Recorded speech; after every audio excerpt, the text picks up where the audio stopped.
I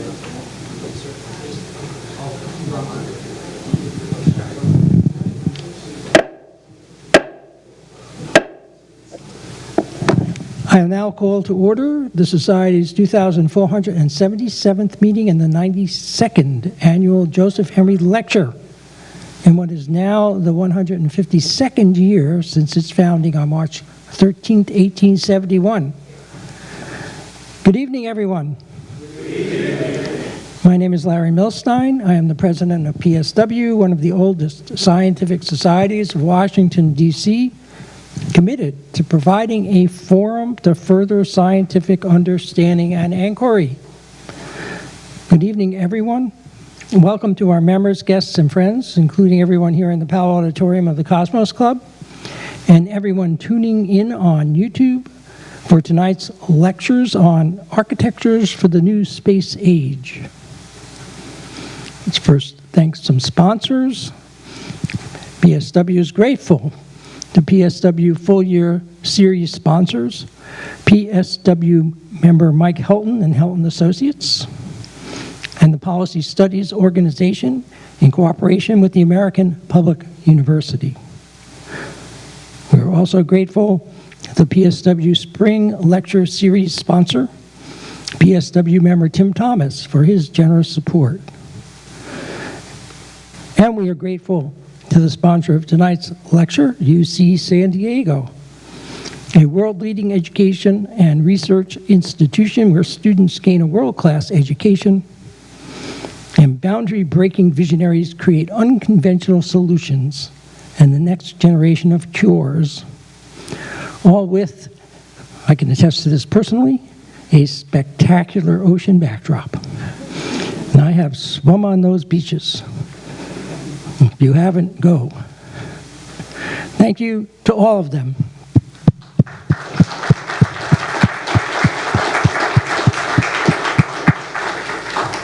Speaking of sponsors, I mentioned at the last meeting and the meeting before, the Society has begun a fundraising campaign. We actually are in the middle of it, or towards the end of it, to ensure that we'll be able to meet expenses in the coming year, especially the much higher prices for facilities we use at the Cosmos Club. I'm pleased to report that we pretty much reached our goal for this fiscal year, primarily due to full-year series and individual lecture sponsorships. We're looking ahead to next year, and we hope the Society will have the same level of support for the coming fiscal year when we expect, due to inflation and gouging, costs will again increase. If you care about PSW and you want to continue to grow, and please contribute financially as much as you can. And even if you can't, let us know of any individuals or organizations who might be interested to support the Society. I can be reached most easily by email at president@pswscience.org. I'm pleased to announce the following new members. James Bradford, cybersecurity engineer with Lockheed Martin, interested in cryptology, physics, and dark matter, learned at PSW through Meetup. Denise Busan, biochemist, retired from NIH, interested in biochemistry, genetics, medicine, geology, and astronomy, who is a returning member. And tonight's speakers who learned at PSW from the invitation to speak here tonight and whose interests will be clear in part from tonight's lectures. Paul Kessler, Ellie Morgan, and Corky Clinton. There's also Daniel Inocente, but he's already a member by virtue of having given the lecture on at the 2,412th meeting of the Society on September 20, 2019. I should say because Lockheed Martin and Blue Origin have had the good fortune to be tapped by NASA as the second entities to provide transportation from cislunar orbit to the moon's surface and back. There's a bit of an embargo on public speaking, so Daniel will unfortunately not be able to give the talk that he planned to give tonight. But he is nonetheless here with us, and he actually did prepare the entire talk.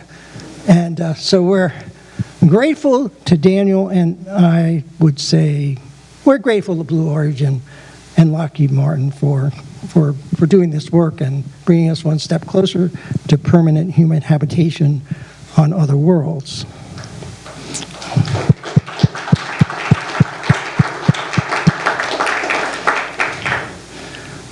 Now, if you're not a member, join now. And then you will enjoy all of the great benefits of being a PSW member. Primarily, that you help us bring science to everybody. All members are entitled to wear the PSW Science Rosette. It's not an arbitrary design. As some of you may know, the symbol for induction is a coil, and the stripes on the PSW Rosette are emblematic of the coil, and this is because the founder of PSW and its first president, Joseph Henry, is known for his work on fundamental aspects of induction. The rosettes can be purchased for $15 plus 90 cents DC sales tax for now. You must pick up rosettes that you purchased here at the Cosmos Club. We won't mail them because we don't want to incur the sales taxes that will be levied on wherever you happen to be, not from DC. Now, all members receive a signed copy of Volume 1 of the PSW Bulletin. If you're a new member and you haven't gotten yours, please see me after the lectures. There's an exception for Daniel because he's already gotten one.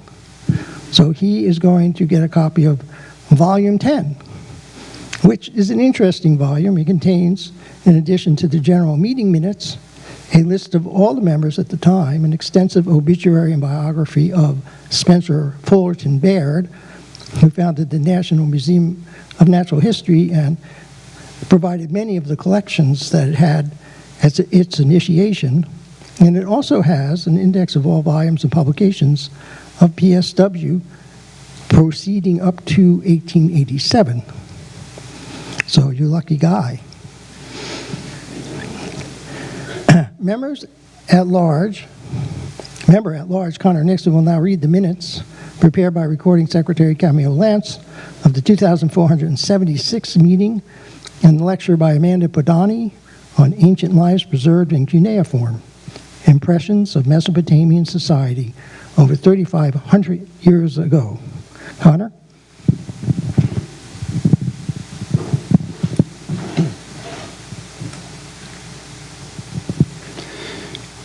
On April the 28th, 2023, from the Powell Auditorium of the Cosmos Club in Washington, D.C., and by Zoom webinar broadcast on the PSW Science YouTube channel, President Larry Milstein called the 2,476th meeting of the Society to order at 8:03 p.m. Eastern Time.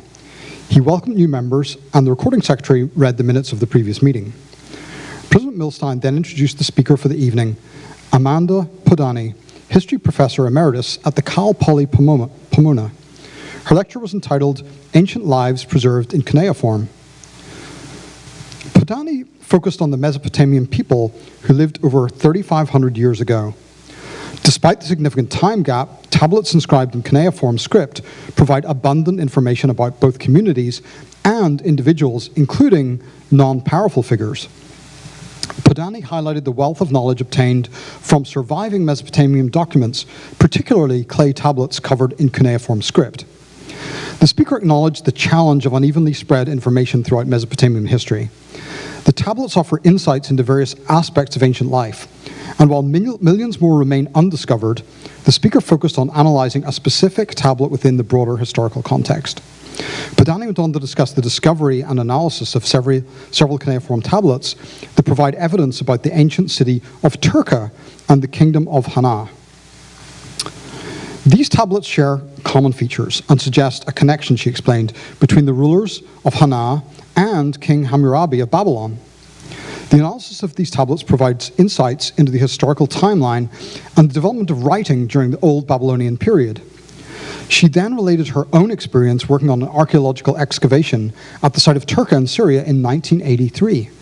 She mentioned that Turka was possibly the capital of the ancient kingdom of Hana, which extended north along the Khabur River. The excavation team faced challenges due to the modern town of Ashara, which is built on top of the ancient city, limiting their excavation areas. The speaker's main interest was in the social significance of the cuneiform tablets found at the site. The speaker discussed her research on the tablets recovered from the ancient kingdom of Hana. The focus of her analysis was to determine the sequence in which the tablets were written, especially those with royal seals.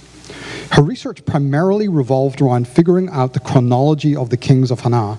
She analyzed various characteristics of the tablets, including personal names and determinatives, and observed differences between earlier and later writings.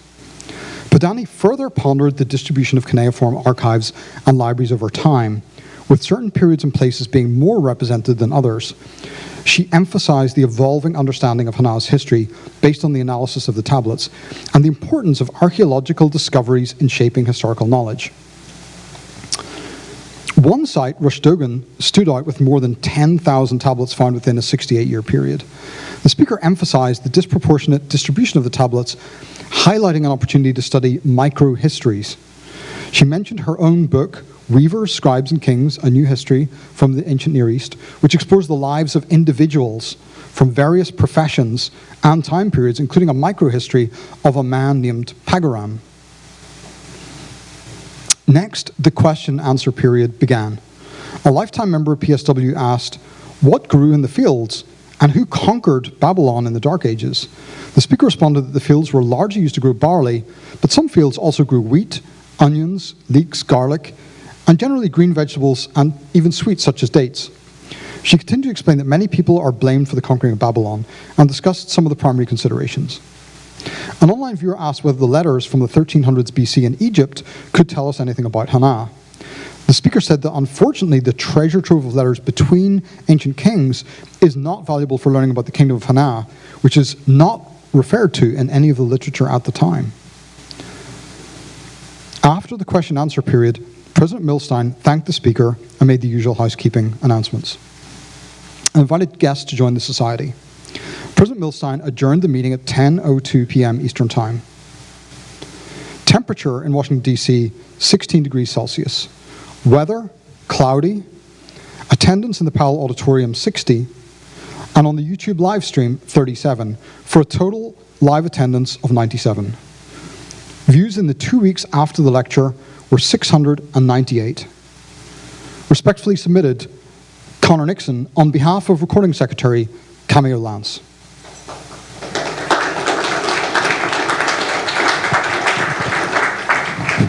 Thank you, Connor. Are there any comments on the minutes, any additions or corrections to them? Hearing none, I will entertain a motion from a member to accept the minutes as read. Okay. Second by any member? All members in favor? All members opposed? Minutes are unanimously accepted and will be posted to the website in due course. We now turn to tonight's lectures on architecture for the new space age, learning to work and live beyond Earth. We have three speakers. Paul Kessler, Design Team Leader for Lunar Surface Habitat, Habitation Systems Development Office, NASA Marshall Space Flight Center. Paul will introduce the topic, give an overview of the requirements for extended human habitation in space and on other worlds, and discuss NASA's programs and those of its partners for sustained human presence in space, on the moon, and in due time on Mars. Eleanor L.E. Morgan, Program Manager and Space Habitation Architecture Lead at Lockheed Martin Space. Ellie would discuss mission architectures for future orbital, surface, and transport spacecraft that Lockheed Martin is working on in partnership with industry, academia, and government partners to enable future expeditions to the moon and Mars. And Raymond Corky Clinton, Senior Technical Advisor, Science and Technology Office, NASA Marshall Space Flight Center. Corky's lecture will focus on development of capabilities enabling on-demand construction of lunar infrastructure.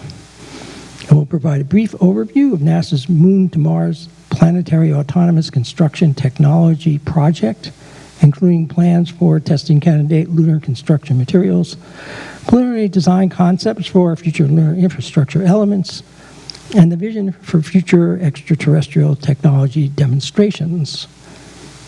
I will say that some of these introductions were written before we had to rearrange the lecture topics, or I just got them a little bit more than I was imagining than what they'll actually be. So all of the speakers have liberty to present the talks as they wish. Please note that the opinions expressed in these lectures are those of the speakers and are not the official opinions of NASA or Lockheed or any other organizations that may be seen to be somehow associated with the speakers.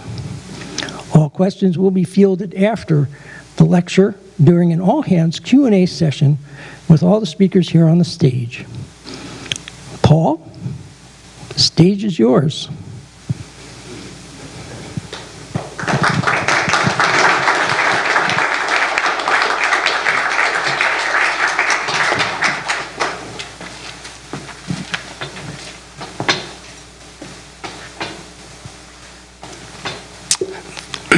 You hear me now? Okay, good.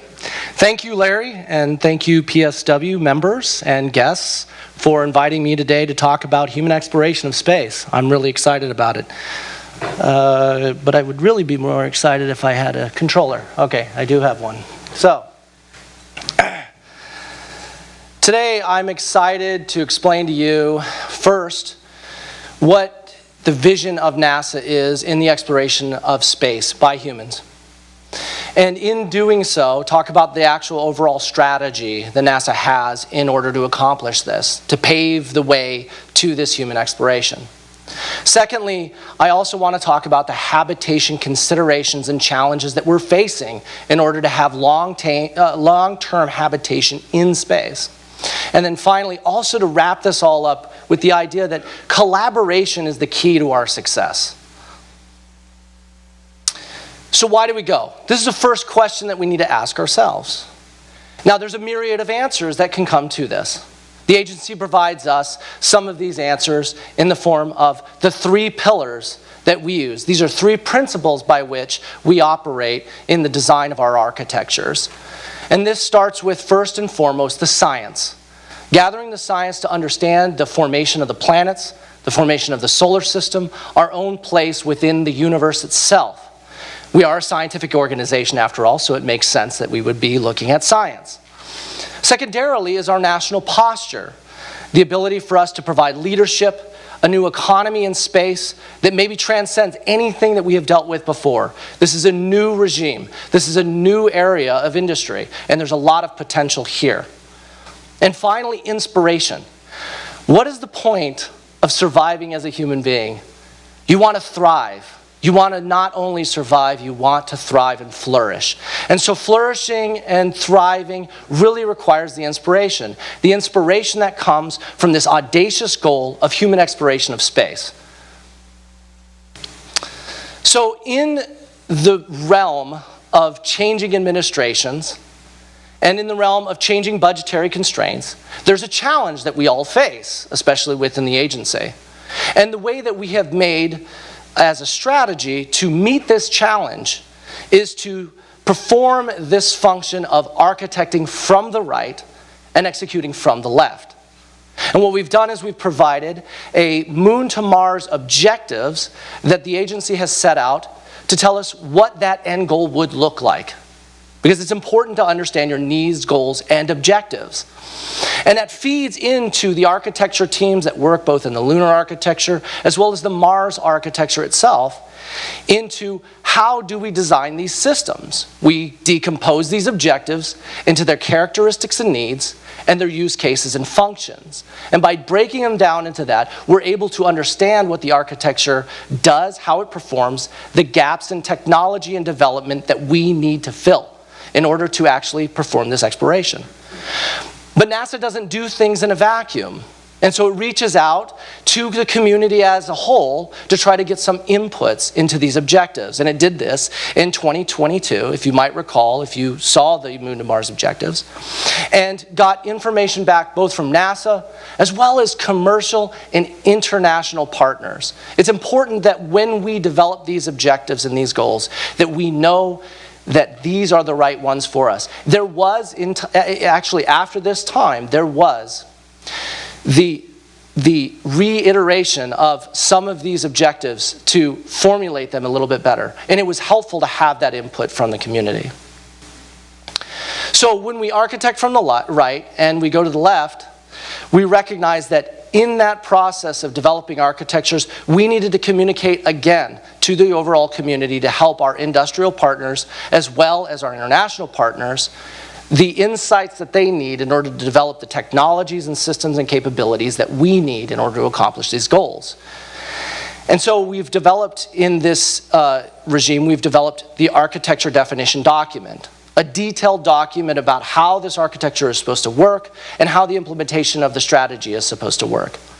Again, we've also provided the Moon to Mars architecture summary, which gives us these strategies and objectives. And then finally, white papers to show why is it important that we're doing the things that we're doing. Well, when we architect from the right, we then need to execute from the left. And we do that starting with getting the first humans on the moon. If we're going to get to Mars, we want to use Moon as the springboard for doing that. And it's been a long time, quite frankly, too long for many of us, that humans have been on the moon since the Apollo days. Now we're finally doing that again. And we don't want to stop there. It's not the end point. If we ended up there, we would end up really back at Apollo. But we don't want to end there. We want to have foundational exploration. We want to build up these capabilities so that there's long-term sustainment of survival of humans and, I argue, thriving of humans in the sense that they can do exploration of the lunar surface. And that's what we're looking to do. Then we can move on to sustained lunar evolution. This is where we evolve into long-term sustainment, living on the moon, industrial base, the capability to do that. And then finally, and most importantly, humans on Mars. A very audacious challenge at that, many, many miles away. Now in 2022, we had this architecture concept reviews that we have done every time we do a strategic analysis cycle. This is our analysis of the architecture itself to determine those capabilities, the gaps, and the performance of the architecture. These analysis concepts reviews are what we use to report back to our leadership about what those gaps are, and then to help feed that in an iterative process to then fill those gaps. Now in 2022, we've done this related to the human lunar return, and the reason for that is because that's the first thing that we need to do, get humans back on the moon. But then in 2023, our plan is to now focus on the other endpoint. Remember, architecting from the right. And so we need to do that by considering Mars. What do I need to do on all the previous segments of this architecture in order to feed back into Mars? So I start at the end point. And that's what we're doing in 2023. Now, habitation itself is one of the major challenges that we're dealing with. And in habitation, we have different platforms in order for us to understand those gaps and capabilities. It's not enough in terms of getting knowledge about things. This inspiration that we have is to gain knowledge about the world that we have, but it's not just knowledge. It's experience. It's experience. It's being able to stand on the foot, on the moon itself. It's to be able to do that small step for one person, but then for all of humanity. And so it's important that we have that experience. Experience leads to wisdom, right? So in that vein, we have to get experience also in space. One of those biggest things that we have is the opportunity of ISS. The International Space Station is a treasure trove of information. It helps lead us to those advancements in technology that help all of us, but also to prepare us for future missions into the outer solar system. Then we also have commercial LEO destinations which will pick up from where ISS left off. But we also have to consider our ground tests. We have analogs. We have CHAPEA, which is an organization that's running a ground analog for a long period of time. I think it's a couple of years. And they're going to understand what humans really need, what the architecture really needs, what human systems need to be, and how humans are going to survive long-term in space or on another planetary body. And that's important. Well, and then we're also developing other technologies that are going to be in cislunar space, around the moon. And we have this gateway program that we're working on to develop habitation in cislunar space around the moon. And then we also have the development of the Mars Transit Habitat. We have to have the ability to shake down and define our systems properly before we send a giant habitat all the way to Mars, especially for 2 million miles that you have to do. But then we also have the lunar surface itself. This partial gravity environment, the dust, the swings in terms of temperatures from negative 270 to 280 Fahrenheit, major swings. We need to understand how to live there. It's a complicated process. And then also into Mars itself, being able to do the science that we need to do, being able to accomplish it in the other regimes and the other segments that we have. So, there are some habitation challenges that we need to undergo. When we're thinking about the surface, we need to think about things like delivery mass. Mass is still king. That's the word. Mass is still king. It is mass that we have to get down. The weight of that vehicle, we have to get down to the surface. Now, we've heard some announcements about certain mass limits that we have in getting to the surface. As those get larger, we're excited to have that opportunity. It allows us more opportunity to have long-duration living. But mass is still a challenge. Physics doesn't lie. Or at least it doesn't lie well. Then we have to think about functional volumes. People don't want to live in a tiny box. If you remember the Apollo days, they did have to stay in a tiny box. But we don't want to do that. Remember, we go from survival, but we want to be in thriving, all right? And we want to thrive in space. And it's necessary that we get those functional volumes. And we are trying to meet that challenge through some technologies that we're already developing with our partners. Outfitting. Being able to put systems into these habitats, making sure that you have the necessary exercise, the medical, the crew facilities, a bathroom, maybe a functioning toilet, because everybody likes a functioning toilet, right? Dust contamination. If you remember Gene Cern and how full of dust he was when he was sitting inside the Apollo module, you could just see a person that had just been worn out from EVA and just full of dust. That dust may not be as big of a problem on the moon, but it certainly will become a more serious problem on Mars with the different chemistry that Mars has within its soil. So we need to monitor that, not just from the human aspect, but also from the habitation aspect. You could understand that if you start getting dust into all your computers and systems, that could cause a real problem. So we need to know how to deal with that. Radiation protection.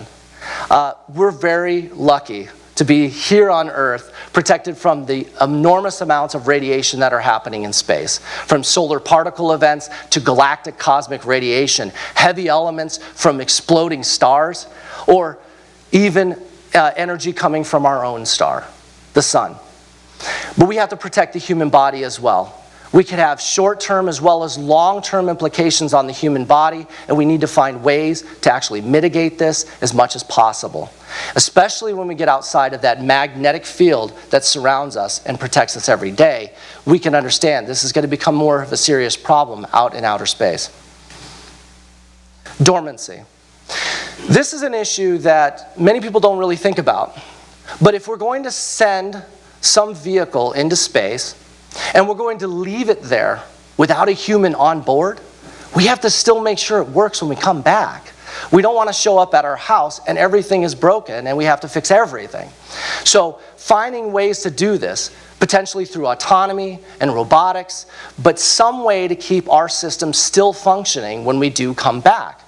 Until we can establish long-term presence, this is going to continue to be an issue. Now, surviving the night, requires some thermal and power considerations. Power is a really big and serious challenge on the moon. Now, it may not seem that way, but when you have to have an enormous amount of power, if you've ever looked at your power bill, and you think about the enormous amount of power that needs to power all these vehicles to provide the entire living space for you, you have to solve that somehow. But you also have to consider the fact that it's going to get pretty hot outside, and it's also going to get pretty cold outside. And you need to be able to provide the power that's necessary, as well as the energy storage that's necessary, to continue to keep your systems functioning. Because they're not going to be able to handle freezing temperatures or extraordinarily hot temperatures without being able to control that. And logistics, delivery, and loading. If you want to go somewhere, it's important that you have something to eat, something to drink, and in fact, all the way down to having the air to breathe. And we need to consider that because mass still dominates the equation. And then finally, the capability to maintain and repair systems itself. We know things will break. They break all the time. I'm always fixing stuff at home. I wish I would stop fixing things at home. But it's constant, right? And so we need to have a way of doing that without having to try to see if there are Lowe's somewhere on the moon that I can go to, or maybe a Home Depot.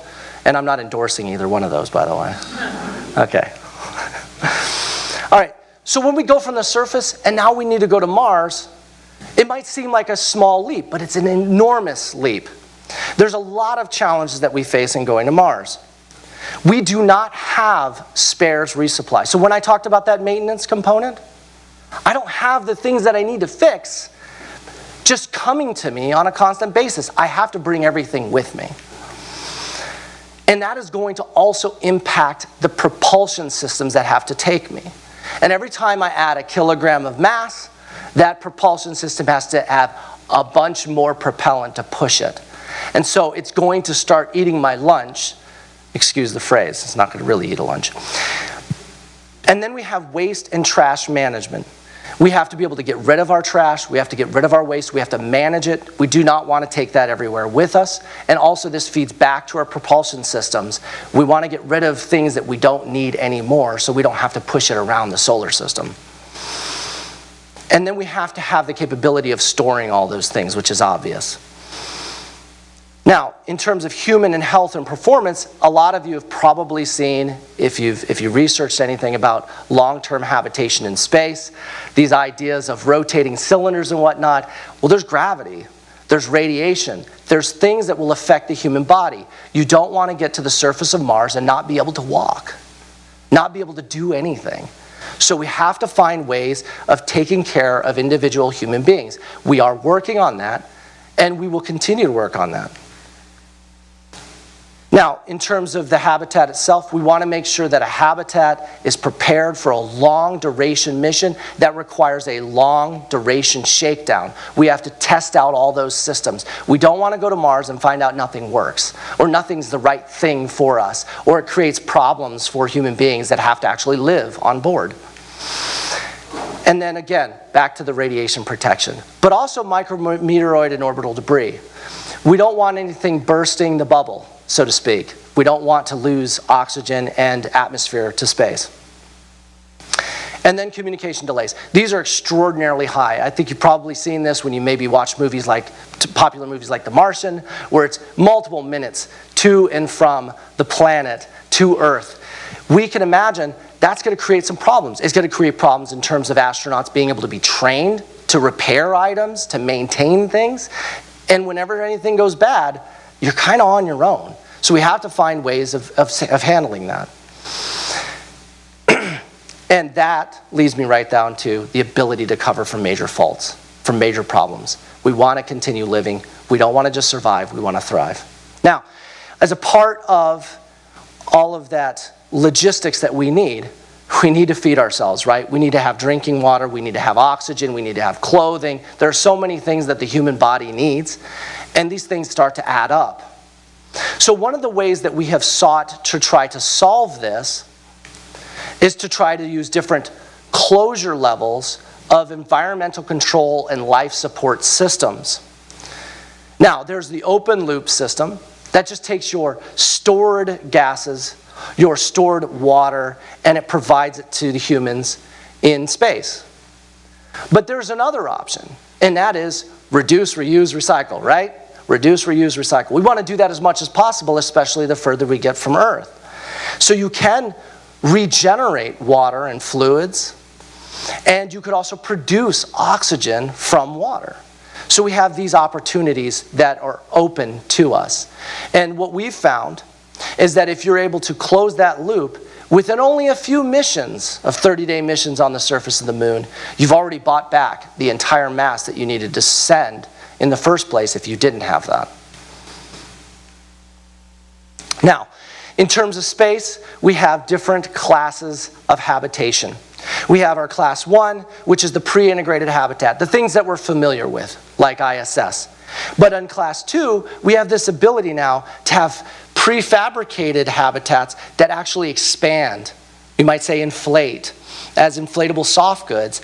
But then you've got to deal with the outfitting portion of that. And then you have class 3, which I think Corky is going to spend some time talking a little bit about, and that is that in situ development of habitats themselves. Now, I'm only going to touch on class 2 because we're doing a lot of investment at NASA into these inflatable soft goods. They provide us a lot of volume that a launch vehicle fairing prevents us from having normally. It's the volume that we need. It's the space that we need. Now, we have these different layers within the fabric to hold this thing together. But one thing I do want to make a note of is that inflatable habitats are not like latex balloons. They're extremely tough. And it only takes about 0.5 psi of pressure to make them extremely tough. So I've heard things like 10 times as strong as steel. So these things are not soft, right? Even though we call them soft goods, it's almost a misnomer.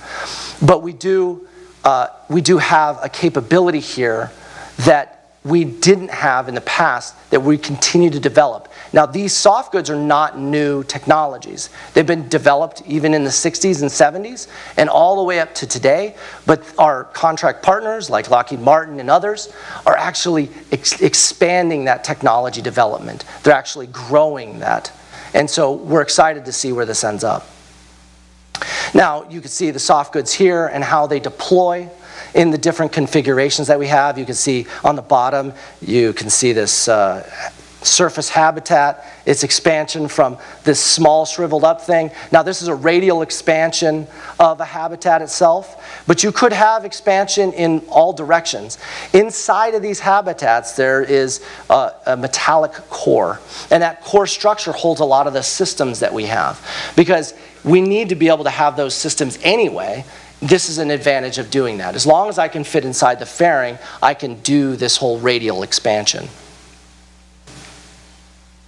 And we've done a lot of testing with this, working with Lockheed Martin, working with Aerospace, working with our contract partners. We've done different things that fit within the NASA guidelines where they call for burst testing, where we actually expand these things until they explode to a high pressure. And then our subscale creep tests, where we do a long-term deformation testing on the actual structures to see how they function over a longer period of time. Now, we've supported these with our commercial partners because we do feel that these are important technologies as we go into the future, because we know that volume and space, and I mean, anytime you want to buy a house, I know you want to look at the floor plan and see how much space you got. And this is no different than in space, although I'm using space too many times here. Okay. And so we're working with our next tech partners in Appendix A in Habitation Systems. We've been doing this for a number of years. We continue to do this, and we will continue to do this. So the point is that we want to go from our terrestrial home here on Earth. We want to be able to move into a low Earth orbit, which we've already done. We want to expand that capability so that we can get all the way through cislunar space, the lunar surface, and out to Mars.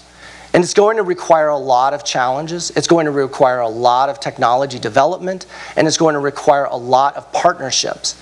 The collaboration that we have with our international partners and with commercial industry is key. And I hope that my lecture has really emphasized that point. They are doing a lot of this partnership from their own money, from their own resources. And this is both from the international partner side as well as the commercial side. And we're trying to fund that, and we're trying to move it forward. So, in the end, I hope this lecture was informative for you. I hope you've enjoyed it. And if you have questions, I will be happy to answer any of them at the question and answer period. So, thank you for your time and attention.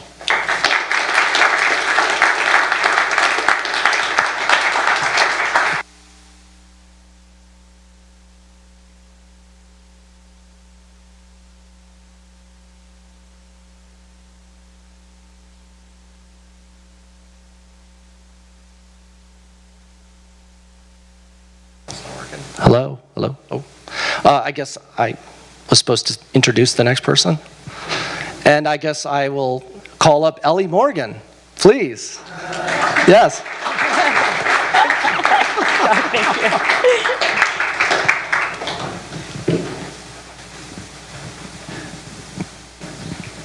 All right. Hey, everyone. Can you hear me okay? All right. Wonderful.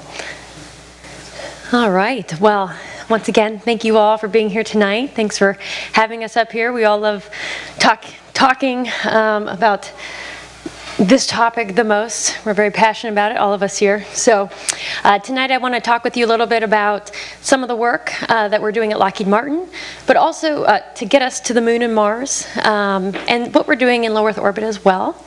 And then also just touch on some of the challenges similar to what Paul just talked to you all about. So it was a wonderful foundation of information for you all. So I'll touch on some of that, some additional challenges that when we look to going to Mars, what that looks like, and what we're doing here on Earth right now to prepare for that. All right. Okay. All right. So at Lockheed Martin, we are doing a lot of technology development here that is really going to lay the foundation for us getting to Mars. Just like Paul said, we can't just focus on any one place. Everything we're developing now feeds forward to technology that is needed from low Earth orbit to be tested on the moon, and tested on the moon because it's going to be implemented on Mars. So we truly are looking at the long-term goal of helping to bring humans to the red planet, and then thinking backwards about what needs to happen on what timeline, what technologies need to be developed, because a lot of these technologies, there's a very long development timeline for these. So if we don't start now or yesterday, we're going to continue to push out the timeline to get to Mars. So let's just talk first about some of the key things in low Earth orbit that are going to help us, transportation and get to the moon and then on to Mars. So many of you may be familiar with some of the low Earth orbit crew transportation vehicles that are out there today. We have the Russian Soyuz vehicle, we have the SpaceX Crew Dragon, and then also the Boeing Starliner. So these are the three primary crew transportation vehicles bringing us from Earth up to low Earth orbit, right now to the International Space Station. But then hopefully, over the coming years, we are going to be having some commercial space stations will be getting developed. NASA has a program called the Commercial LEO Destinations Program. And right now there are several teams, there's 3 teams involved with that are all have different concepts for low Earth orbit stations that will eventually take the place of the International Space Station. And then a 4th team that is, their concept is to put modules onto the ISS, and then when the ISS decommissions, then that station will decouple from the ISS and become its own free-flying space station. So these companies and these teams, they're looking at a wide variety of who the customers might be to use these future space stations. And that's a challenge right now because there's a lot of unknowns, right? We don't know exactly what the market looks like for a lot of this, and that's risky for a lot of people that are trying to invest to get the amount of money that's required to build very large infrastructure in space. It's very expensive to send things to space. But luckily, due to a lot of the new launch vehicles coming online, a lot of you are familiar with many of the SpaceX's launch vehicles, and now we have Starship starting to have some test flights.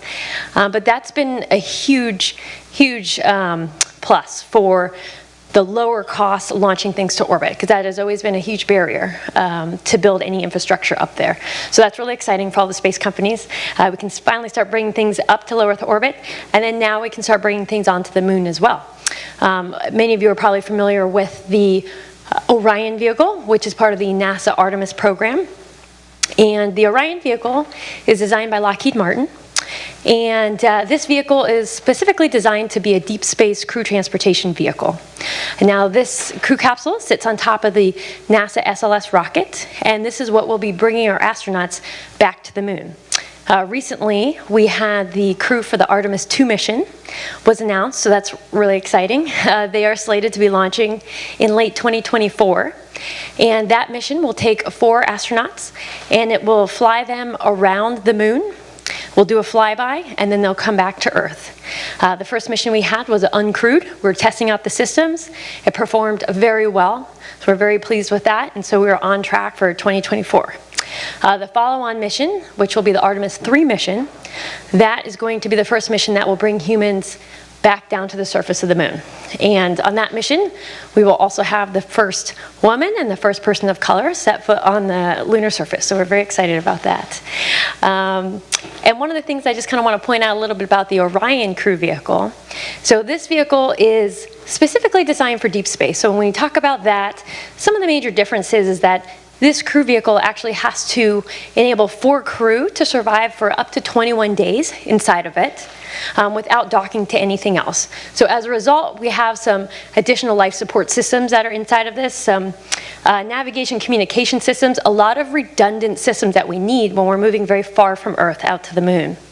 Additionally, there is extra radiation protection inside of this. There is a storm shelter that the astronauts can climb into if there are any solar particle events along the way during these missions, because to get out to the moon takes about 3 days if you're going direct there. So it's not like in low Earth orbit where if we think a solar flare is coming, that can hit our astronauts while they're outside of terrestrial here, being safe from radiation. They can't just come home right away. So that's another big design feature in the Orion vehicle.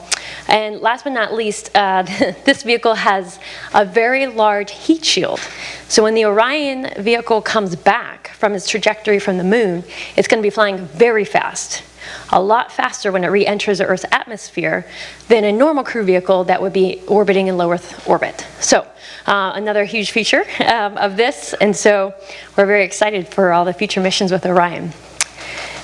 And this is a fun picture of the Artemis 1 mission, where Orion was in the furthest most point in its orbit out around the moon, looking back at Earth. And there'll be some really wonderful views that the astronauts have when they go on their next mission. So what is the Orion going to do specifically when it brings people beyond low Earth orbit? Well, it's going to go out to the Gateway. The Gateway is a station that is getting built in cislunar space, so it'll be orbiting the moon. This is going to be smaller than the International Space Station. And this station, this will be where Orion docks to, and then this will also be where the lunar lander docks to, where the astronauts will transfer inside of the station to the lander that will then take them down to the surface of the moon. And additionally, this station, in the near future, as Paul was talking about, it will not be crewed all the time. The ISS has been continuously crewed since the beginning, and so the Gateway will only have crew there for certain periods of time, maybe only a month, maybe up to 6 months, but it will not be year-round. And so that also poses some additional engineering challenges that we have, as Paul mentioned, is dormancy. How do we create life support systems that can just, turn them off and everything works when the crew arrives and things get turned back on? So those are a lot of the challenges that a lot of engineers in the industry are working on right now as elements of the Gateway are getting designed and will begin launching soon. So we're very excited about that. Okay, so talking about crew transportation vehicles, let's begin to talk a little bit about habitats now. So one of the other technologies, as Paul mentioned, that we're working on at Lockheed Martin, in addition to some industry partners as well, we are working on inflatable habitat technology. We definitely see this as a very important piece of technology, as we mentioned, that's going to enable us to get to Mars. Mass is still going to be very important. The smallest amount of mass with the largest amount of volume. Nobody wants to be in a tiny little house for long periods of time. I think enough people lost their minds during COVID, so just imagine that for even longer, trying to go to Mars. But the inflatable technology, that's something that we're very excited about. I have a video here I'll show you about some testing we did recently. But some of the advantages of this as well is that, yes, we can fit with inflatable technology the same amount of volume in current fairing sizes inside of rockets that already exist, whereas if it was a metallic structure, to get the same amount of volume, it wouldn't fit inside the rocket. So that is a huge thing. It lowers the amount of launch costs, which is very important when you're designing architecture. And so if you can launch large amounts of volume, and potentially even a single launch on the right rocket, that is a huge cost savings. And yes, over 35 flights to just put the ISS together. So if you can imagine just having your own mini space station in only 1 or 2 flights, that's much more efficient. All right, and so why is this necessary technology? Well, we've talked about that a lot. Getting to the moon is still challenging right now in terms of the amount of mass and the cost and what it's going to take to get there. We're excited, obviously, at the big announcement today with the second lander design now, the team that gets to build that. And that's really going to also open up some new avenues for bringing more mass and these larger habitats and more surface infrastructure down to the lunar surface. And obviously, the inflatable habitat, so we can configure this to be in on a surface habitat, in a gravity environment, a partial gravity environment, and then we can also configure it to work in a microgravity environment, so orbital or a transit habitat. So this one does have a metallic core inside of it where we would put a lot of the systems, as Paul was talking about, and then you could take things out of the center and set everything up inside of it. So it does require some setting up after it gets deployed, but it does enable you to have a lot more volume and flexibility. And one of the things I will also touch on, as Paul mentioned, is that a lot of people think about an inflatable habitat, it's like living inside a bouncy house. But it's definitely not. I will tell you, if you ever have the opportunity to actually see one in person that is fully pressurized, you can actually knock on the wall of it, and it would sound very much similar to maybe a metallic hull or structure. It is very hard. And one of the things about the inflatable habitats, we have our own certification process we have to go through for those structures. Separate from certification process you have to go through for metallic structures. For soft goods structures, we actually have to, we'll say metallic structures are required to meet a 2 times factor of safety when it comes to pressurizing them. So 2 times the amount of what you would ever pressurize it to for people to be inside of, it needs to withstand that. But for the inflatable structures, we're actually required to meet 4 times factor of safety. So it actually has to be pressurized way more than a metallic structure and still withstand that. And so in many ways, as was mentioned, it can be even stronger. All right, so now, fun little video to show you Lockheed Martin. The end of last year, we had one of our big testing milestones. We had our 1/3 scale burst test, and during this test, we took a subscale version of the habitat, and we pressurized it up to a maximum amount of pressure it could take until it burst. And what that gives us is a lot of data moving forward as we work to create full-scale versions of the prototype to understand, what are the max operating pressures of this on a full scale. And so we'll go ahead and play this real quick.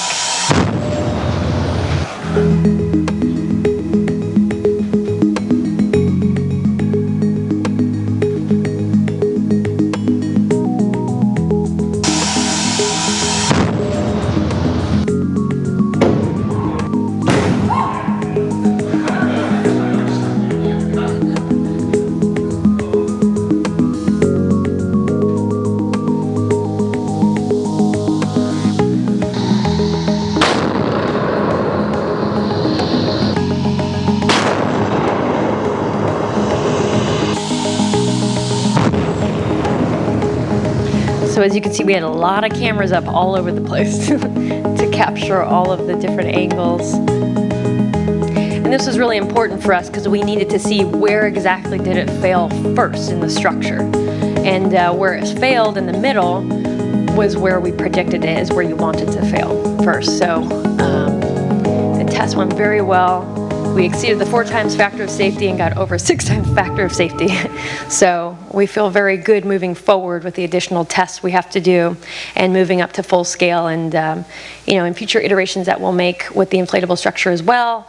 I mean, you definitely want something that has very high factor of safety when you down the road, we want to begin putting penetrations into the structure with regards to windows or hatches and things of that nature where you're actually going into the side of it.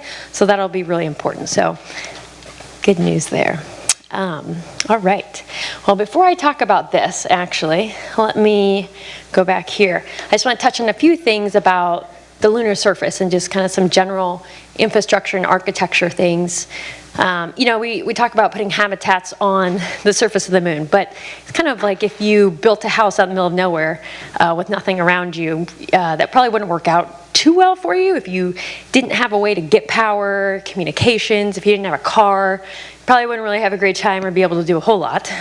So it's very similar on the surface of the moon. In order for us to put a habitat there, a lot of surface infrastructure needs to be put in place first.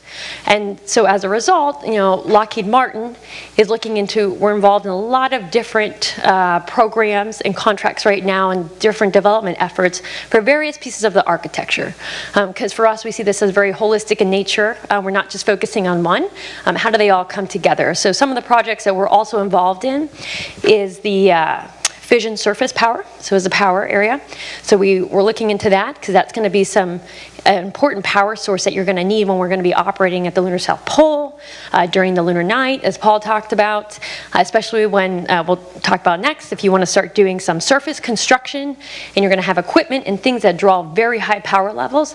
Those are things where just a solar array is not going to get you the amount of power that you need, or you won't be able to store enough power for a long period of time during the lunar night. So in addition to that, we're also involved in another program, a vertical solar array terminal. So very tall solar arrays that would get set up at the lunar South Pole, and they're far enough above the ground because the light it's like very low across the horizon there. So you don't get a lot of direct sunlight during parts of the year. And so these need to be high enough to reach the little bit of light that would shine through.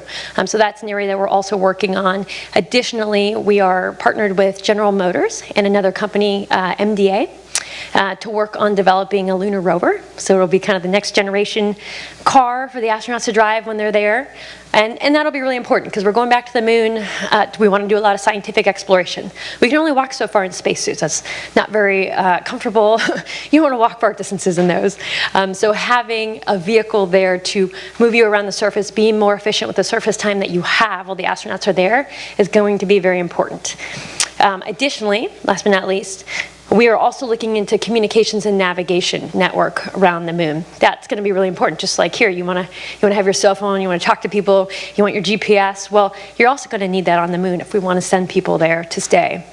So one of the things we're working at Lockheed is a satellite network called Parsec that we'll be launching in a couple years, and that'll be a network around the moon, and then that'll provide communications and navigation relay. So we're definitely looking at the large picture here, and how do we provide the architecture to have astronauts and other nations and other companies and everyone send their astronauts there and be able to do things, because no one company is going to be able to afford to put that in place.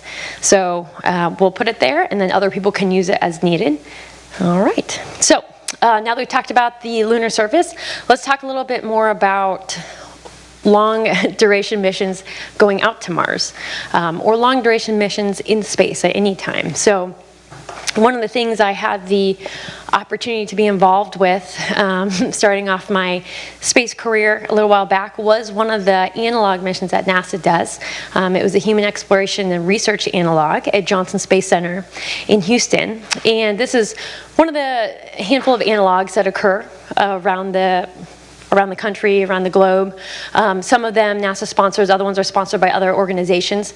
But these type of analogs and testing things out on the ground are really key for us to do before we take these technologies and send people to the moon or to space for long periods of time or onwards to Mars. Like, these are definitely the place where you want to figure out what to do and what not to do. And so the one that I was involved in, this one in particular was a 6-week isolation confinement mission. And we lived inside of this little habitat here, probably about the size of like a 1-bedroom apartment for 4 people. We all met 2 weeks before this and trained together, and then proceeded to live in there for 6 weeks. And we were simulating long duration, a deep space exploration mission out to an asteroid. And it was a really interesting mission. They were doing a lot of different research was being done on us by researchers outside the habitat. But then we were also doing our own research inside.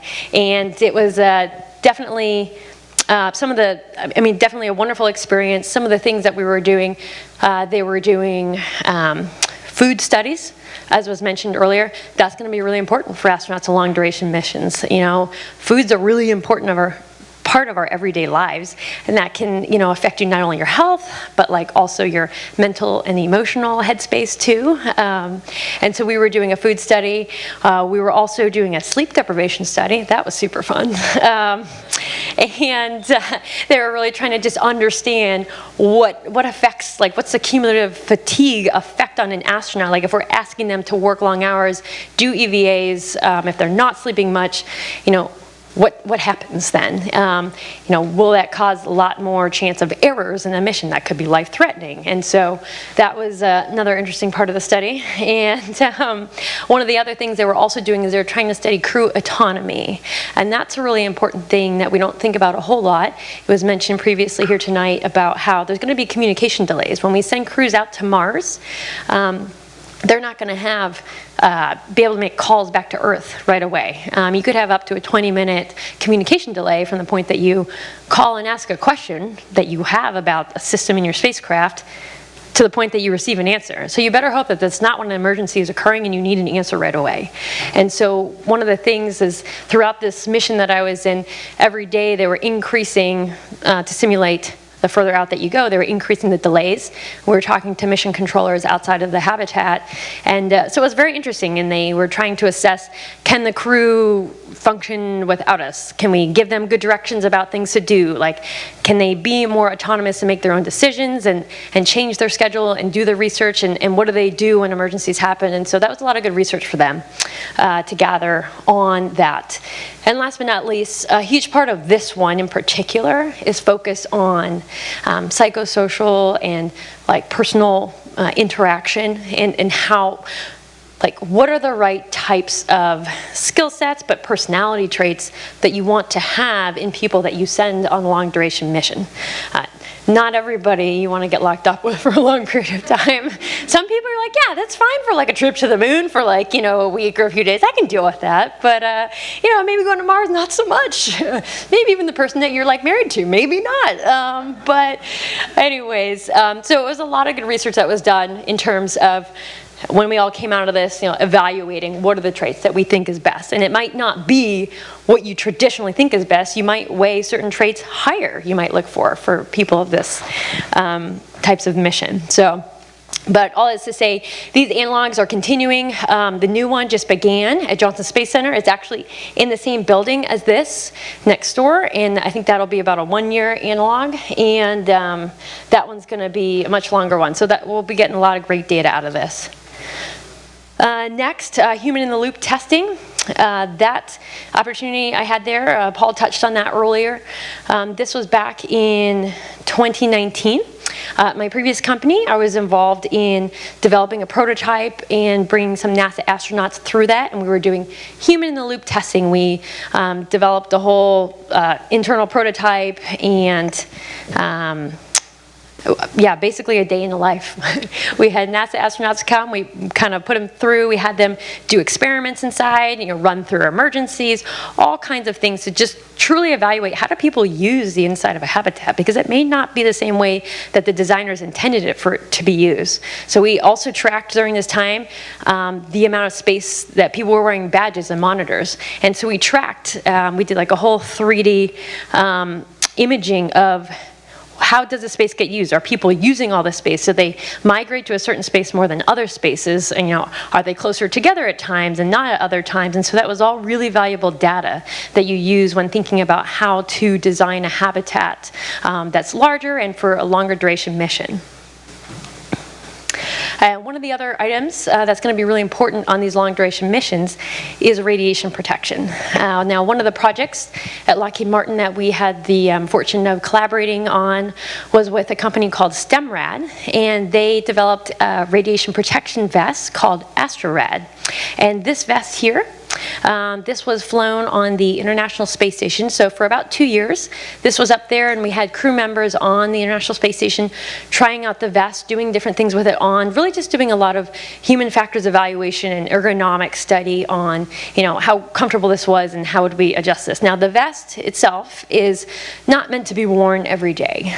This vest is meant to be worn more so in the event that there is a solar particle event, a solar flare, and the astronauts can't get back to Earth or can't get back to safety. So it's an additional layer of protection that they can wear. And the vest is designed, now it's a unisex vest, but it is designed to have special protection more so in certain regions for certain organs where you would have a lot more of your cells would be like reproducing during that time, where it's more prone to cancer, and if something happened, it would go very badly for you. So this vest covers those areas with different layers of protection in different areas for your organs. And here is a picture of, actually this was in one of the Israeli astronauts that was up there testing out the vest for us. And this was called CHARGE. It was Comfort and Human Factors, AstroRad Radiation Garment Evaluation, acronyms. But that was the name of that experiment on the ISS. Additionally, the other experiment that was done on the Orion vehicle was called MARE, Matroska AstroRad Radiation Experiment.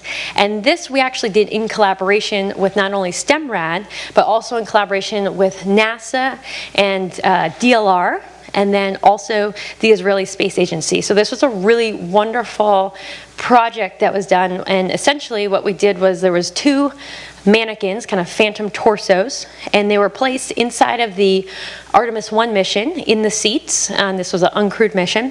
One was wearing a protection vest, the other one was not, and they all had a bunch of sensors and dosimeters on them to gauge the amount of radiation that was being received. And so because this capsule had traversed the furthest point from Earth that humans had ever traveled, and we didn't have data from that area in terms of what the radiation profile looks like, which we really need when we send astronauts there. This is really important. So the vests are back, and the researchers are going through all the information now, and we are very excited, and we look forward to getting all of that data. And that's really going to help us design for more safety for our astronauts for Moon and Mars missions. All right. So real quick, let's touch on other challenges of deep space missions. We talked about prolonged effects of being in 0G on your body. Yeah, not ideal when you want to get to Mars and you get out of your spacecraft and you can't really walk well. And so I think a lot of people have seen artificial gravity stations in many movies. These are some classic movies between, I think, Interstellar, 2001 Space Odyssey, The Martian. These are all different images of those. A lot of people ask, why don't we just build an artificial gravity station and take us to Mars? And I mean, I think that'd be great. But I will say one of the challenges with this is obviously the cost of building something to the size that you would need to have to actually get to Mars. and not have any negative effects. So one of the challenges with artificial gravity is if you were to do a spinning space station, a rotating one like the previous slide, it does need to be a very large diameter station. They've done a lot of studies to try to figure out at what point are there negative effects with your inner ear, with some of the disorientation when you're having that centripetal force. And so the smaller the diameter can have more effects. And so the size of the station you need, it's kind of like the little green area, but that actually drives a very large station. And so right now, I mean, that's pretty cost prohibitive. And obviously, while we're getting launch vehicles, online that can start to bring more things to space, larger payloads, that's still going to be a challenge. So that's still a little ways out. I mean, there is another concept regarding tethers, where you could put things at either end, and you could spin them around. And that could be another possibility that also does present its own challenges as well for a mission to Mars.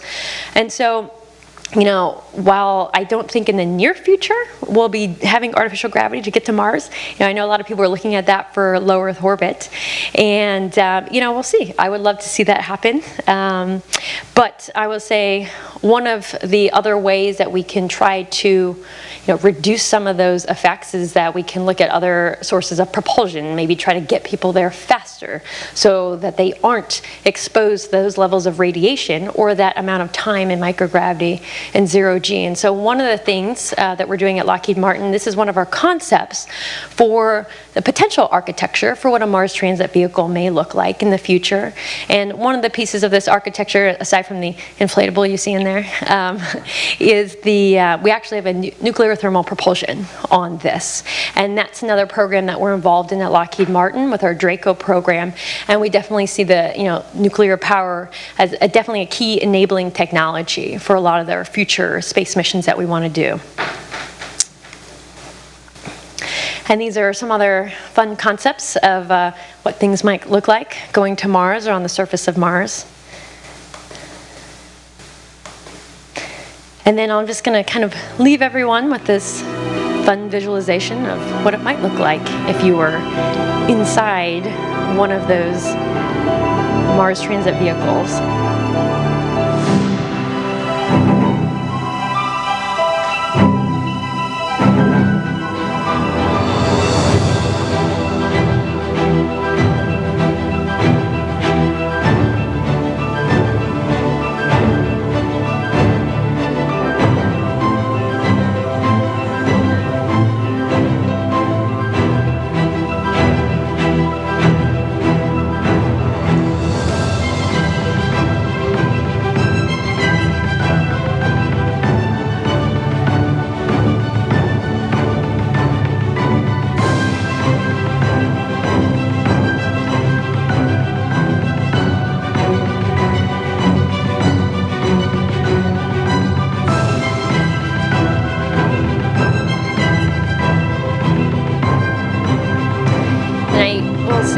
I think one of the things that excites us about building all this stuff with the vision of Mars is that not only is it Mars, it's the idea of what's beyond Mars, what's next. And so, I think at Lockheed Martin, we're very excited about the future of what this could look like.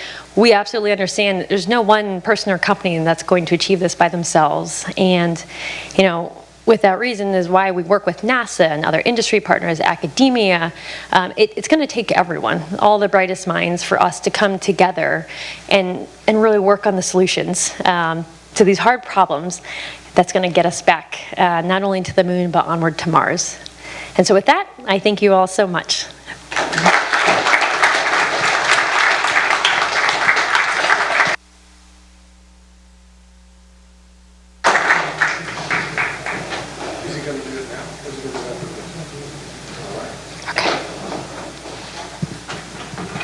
We have some.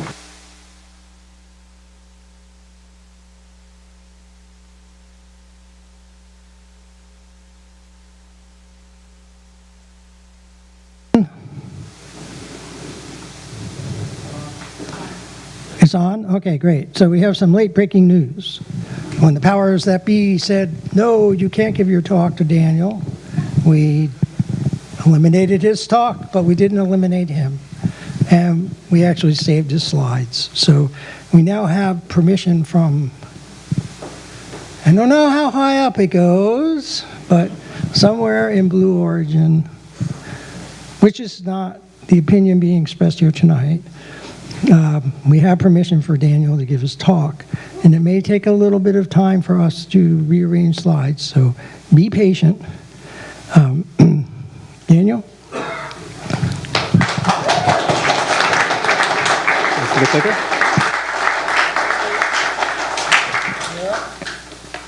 All right, let's get this going. Thanks, everyone.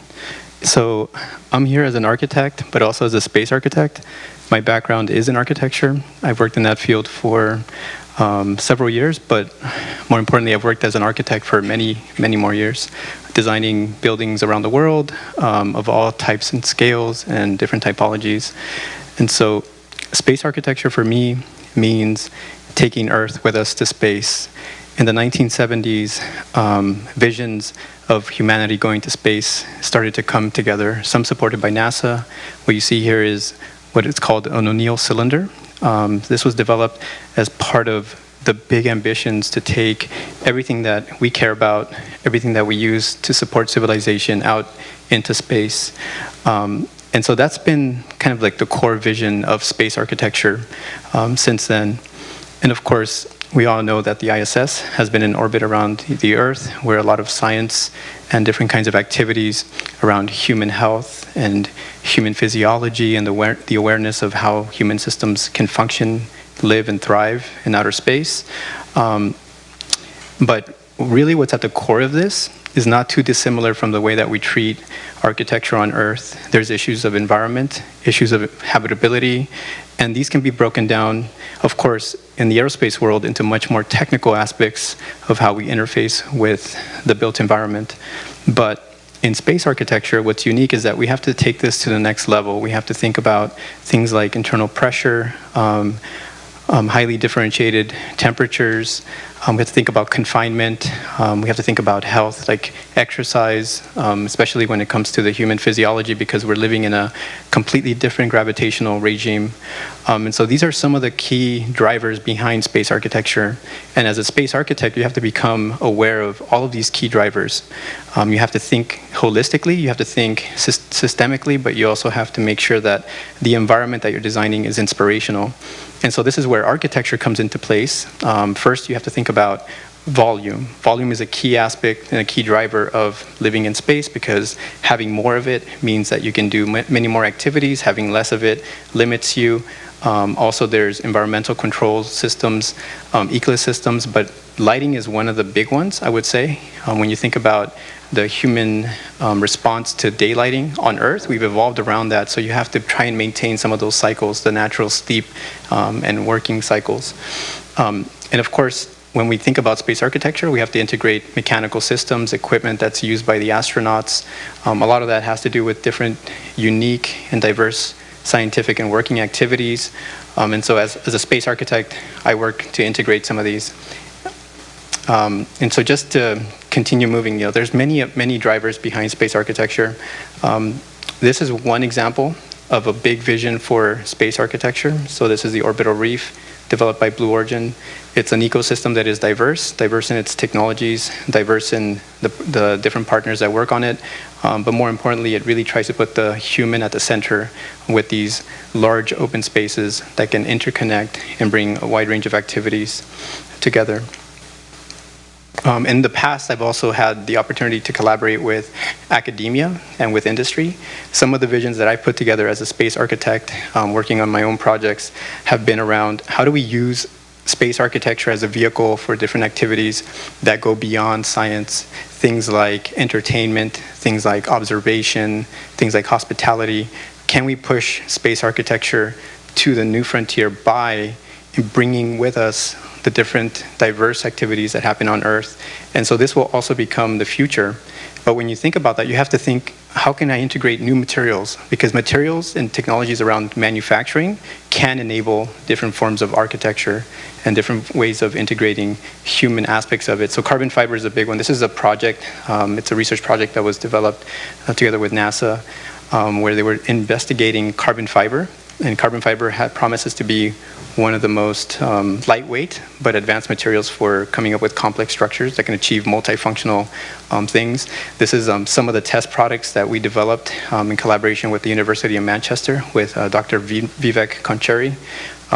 So together, him and I were thinking, can we use carbon fiber and nanotechnology using graphene, differentiated structures with carbon fiber, 3D woven structures, and can we turn this into an efficient load-carrying envelope, basically a pressure vessel that could accommodate many penetrations like windows, so that you can have an observatory in space where you can do more than just, the typical working functions.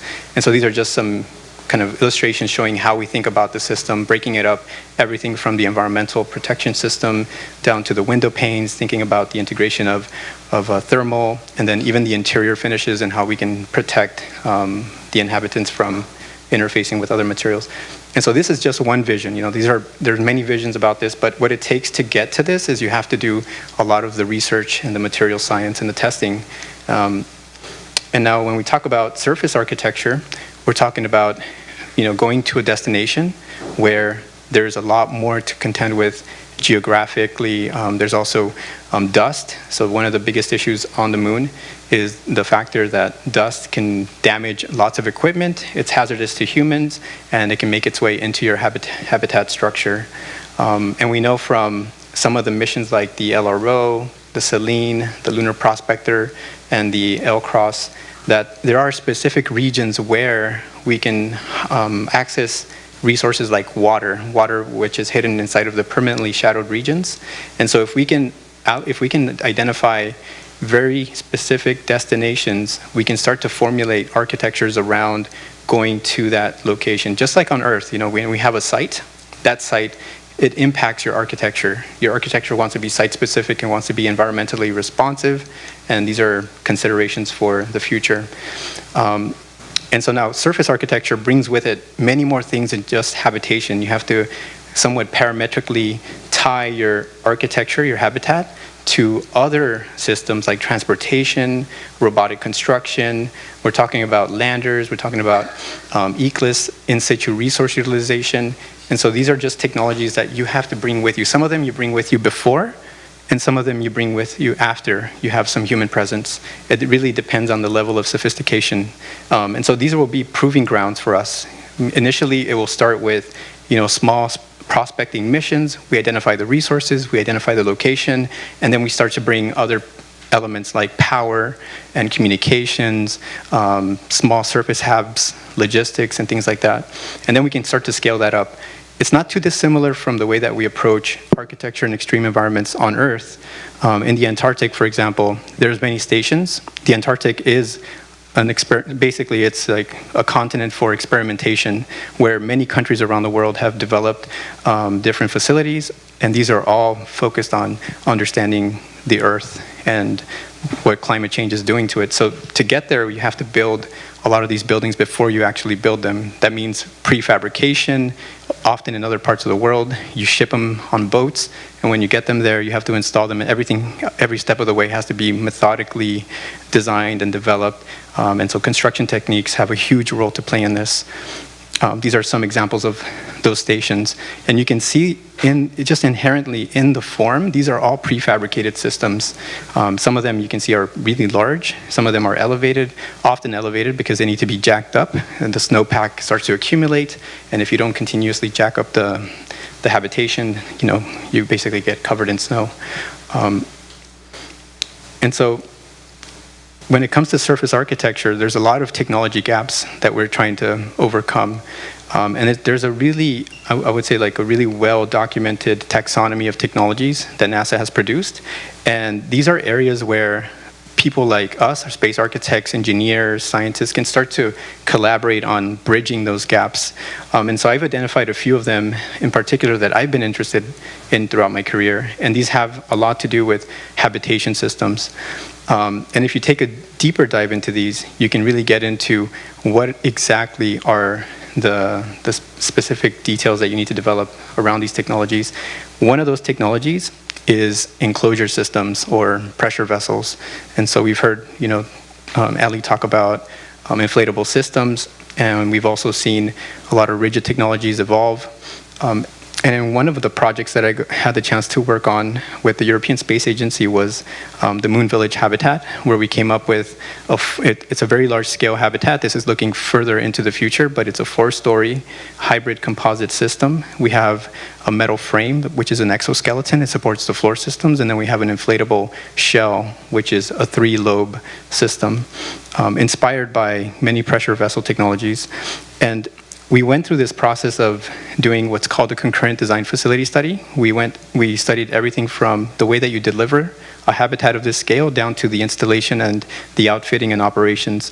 And so this is an image just to capture some of the work that was done. We designed the vehicles, we designed the landers, we designed the habitats, but more importantly, we designed the human environment, which is the interior of the habitat.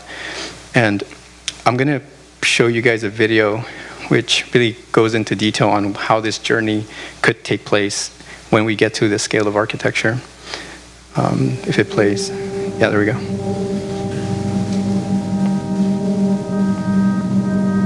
More than 50 years have passed since humans last traveled to the moon, and there's still much we don't know about the brightest object in our night sky. What would it mean to return to the moon today? To leave more than flags and footsteps? To create a sustainable home? It would open new avenues for science. It could kickstart an outer space economy.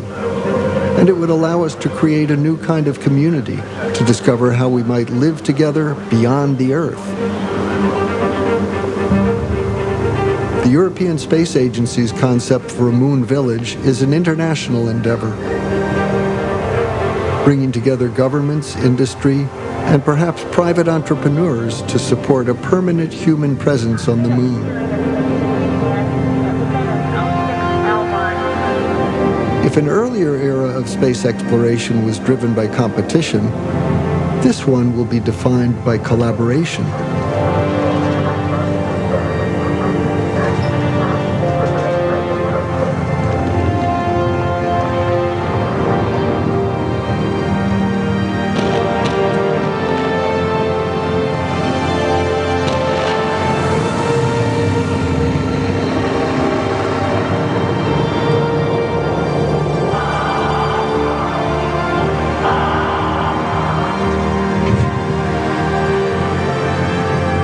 What would it take to truly thrive in space? How can we make the moon feel like home? Built from a rigid composite frame and an inflatable structural shell, the habitat maximizes usable space and creates a sense of openness on 4 levels.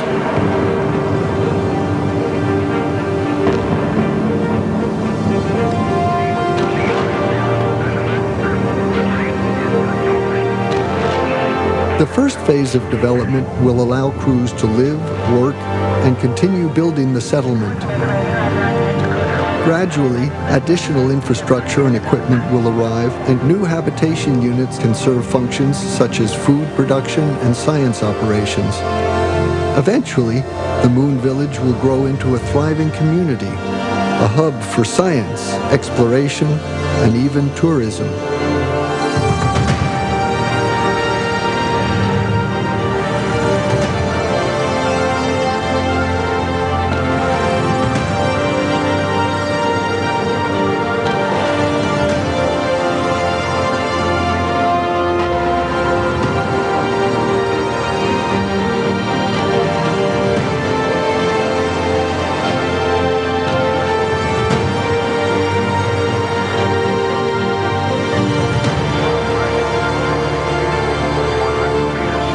Visible from everywhere on Earth, the moon has always given humans something to aspire to, a place to set our sights on.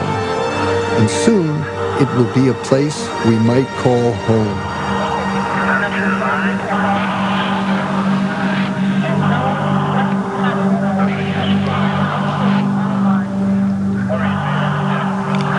So this was narrated by Jeffrey Hoffman. He's an ex-NASA astronaut. He worked very closely with us. I just want to emphasize that a big role of an architect is to tell stories, to bring together many ideas, and to bring people on board. So it's a mix of both art, science, technology, and we don't have all the solutions. But what we do is we try to inspire ways of thinking that can bring new ideas to the table. Another project I had the privilege of working on with Lockheed Martin at my previous role with SOM was a research project where we try to emphasize a small-scale habitat that would be something that would be a low-mass solution, really mostly focused on the interior aspects of this design. We call this project New Frontiers. And in our research, we looked at what the current thinking about space habitation is, including the ISS, the gateway, and you can see that in this architecture, there's a kind of typology happening where you have racks that surround you, there's a corridor, and pretty much you're confined to this space, and there's of course other accommodations, but we wanted to find a way to think differently about surface habitat based on some of the research that we had done. And so, again, looking at human-centered design, we looked at things like the environment, habitability, equipment, crew systems, how people would move through the habitat and how they would exit.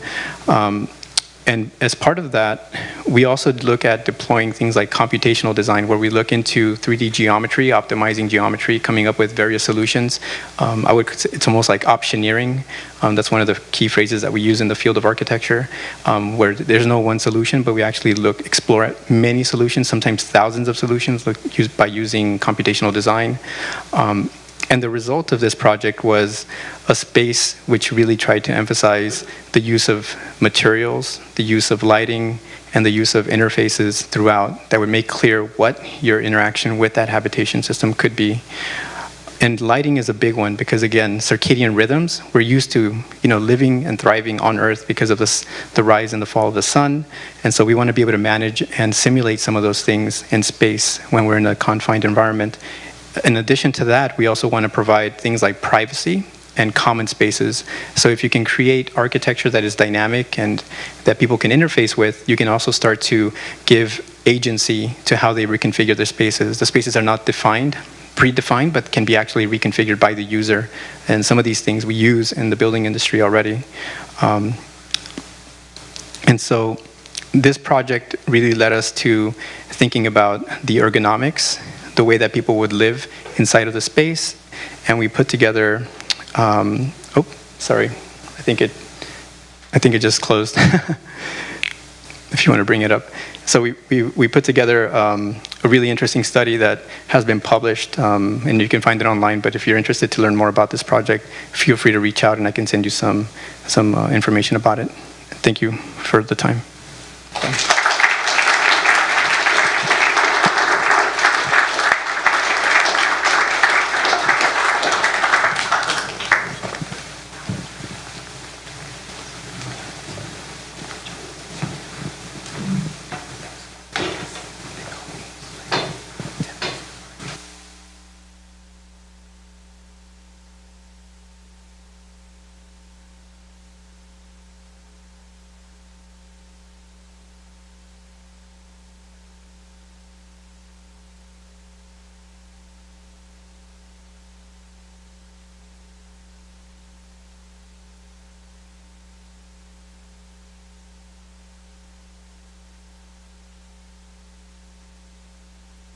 Can everyone hear me? Is this good? Yeah. Looks like it. Okay, and now for something completely different. Still got a few Monty Python fans in the audience, that's good. Make it, don't take it. That's a tagline that we have used for the in-space manufacturing project at the Marshall Space Flight Center for almost a decade now. But when you start considering extraterrestrial construction, that thought process takes on additional significance and additional impacts. At Marshall, we began working on in-space manufacturing and extraterrestrial construction back in the 2004 timeframe.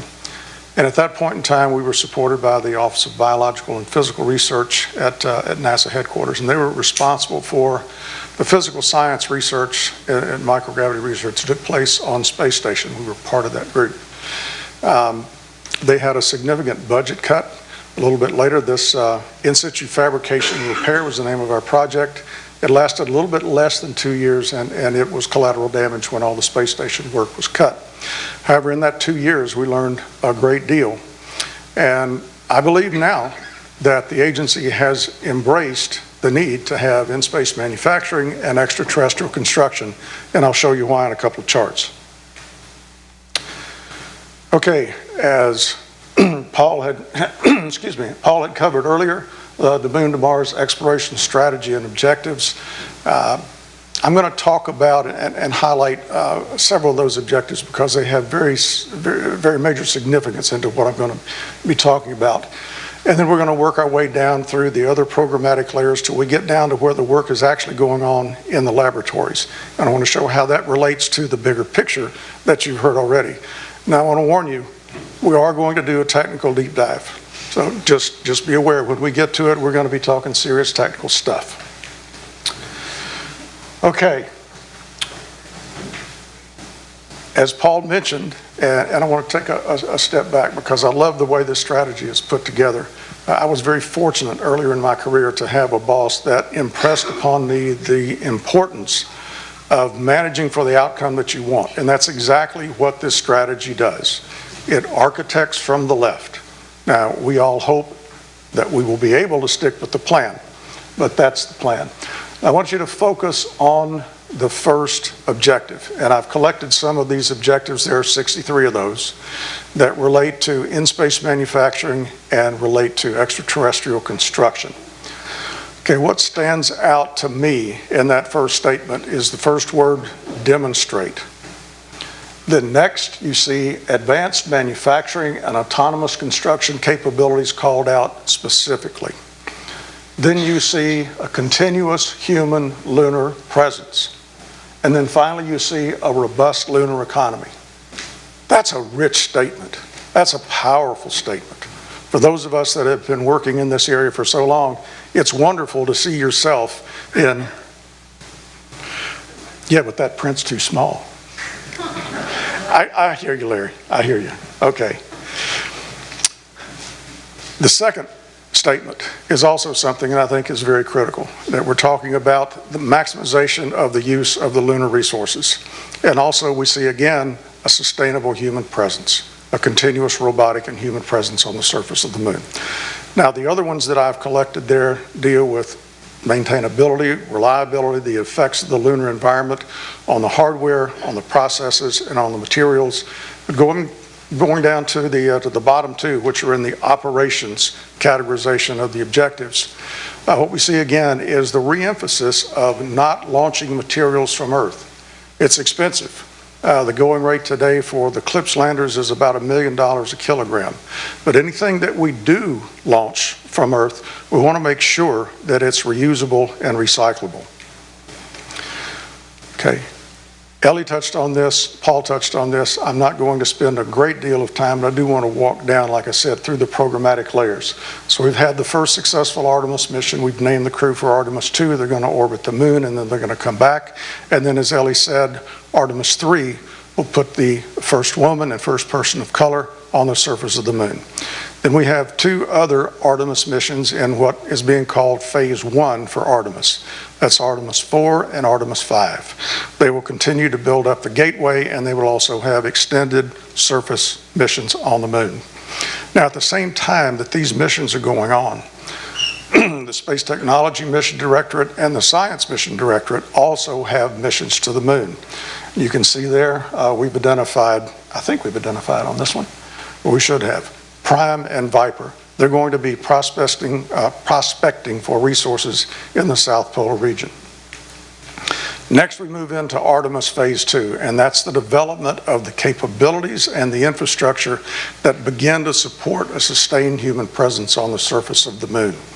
You can see the things and the different elements that have been mentioned so far: pressurized rover, lunar terrain vehicle, oxygen pilot plant that will be capable of producing about 10 metric tons of oxygen per year, the nuclear surface fission power, the inflatable habitat. These are the beginnings of the infrastructure, and these will be in place in the second phase of Artemis. Now, at the same time these are going on, This is when the investments for the Space Technology Mission Directorate, STMD, start to kick in. They've divided their work, their investments, in 4 key areas: go, land, live, and explore. For go, they're focusing on space transportation and propulsion. For land, it's precision landing for science experiments and heavy cargo, heavy payload. Live is covered there by those focal areas in blue under the Lunar Surface Innovation Initiative. We're going to be talking specifically about excavation, construction, and a new element that's been added that's not on the chart. Paul talked about it, and that's outfitting. And then just finally to note, in-space manufacturing is covered under Explore, and it's picked up over there on the right-hand side under Advanced Manufacturing. Okay, this is our vision for lunar construction. This is our architecting from the right. This is our managing for the outcome that we want. You can see in the foreground there is a piece of construction equipment. It's constructing a landing pad. Now, a recent concept study that we went through made it very clear to us that the monolithic slab that we're thinking about, and most people might, for a landing pad, is not an efficient structure. It's wasteful in time, it's wasteful in energy, and it's wasteful in resources. So what we're going to do is to create, and we're now designing, a topology optimized landing pad. So that's a representation of it. It's not the final design, but I can pretty much assure you the landing pad we build on the moon will not be a monolithic slab. A little bit further in the background, you see another piece of construction equipment. It's making a road. And then further in the background, you can see another piece of construction equipment that's making a habitat. Now, these are roughly in the chronology that we see these capabilities being developed on the surface of the moon. We'll start with the planar structures like the the landing pads and the roads, and then we'll move to the larger, more complex vertical structures like the habitats. And as you would see, if you looked at any construction site on the Earth, you would see multiple pieces of equipment doing multiple functions for the development of whatever project that is. We envision the same thing for the moon, specific capabilities for specific applications on the surface of the moon. We want to make sure that we develop the right tools for these jobs. Now, the grand vision, as we have already seen in the Moon to Mars objectives, create a robust lunar economy.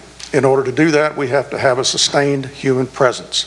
In order to have a sustained human presence, we have to have infrastructure.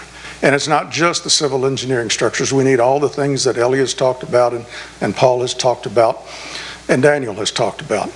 We need power. We need oxygen. We need water. We need environmental control, life support systems. We need communications, on and on and on. For the civil engineering structures, we have partnered with a commercial company, Icon Technologies, out of Austin, Texas, and their goal is to be able to provide this on-demand infrastructure at the beginning of the next decade, early in that decade. Now, in order to do that, the first step is to demonstrate this capability through a CLPS lander. And CLPS is Commercial Lunar Payload Service, and NASA has that contract out to a number of CLPS providers that will provide the ride down to the surface of the moon. In order to do that, we have to have a lot of partners. Ellie mentioned this. We have expertise all over the country that are helping us to be able to develop this first payload that we will deliver, and it's ready to go to the moon to demonstrate this construction capability. And I'll talk about those partnerships a little bit later on. We will develop the capability to emplace these different types of infrastructure in a phased approach. We're in phase 1 now. We're developing things like excavation and consolidation for processes on the regolith. Those are being done on Earth, and we will translate them to the lunar surface. The end of phase 1 for us, for construction, will be the proof of concept demonstration of the material deposition system. Then we'll move into phase 2. And in phase 2, we'll start making functional structures, operational structures like landing pads and roads and so forth. Then we'll move into phase 3 where we start to build the vertical structures.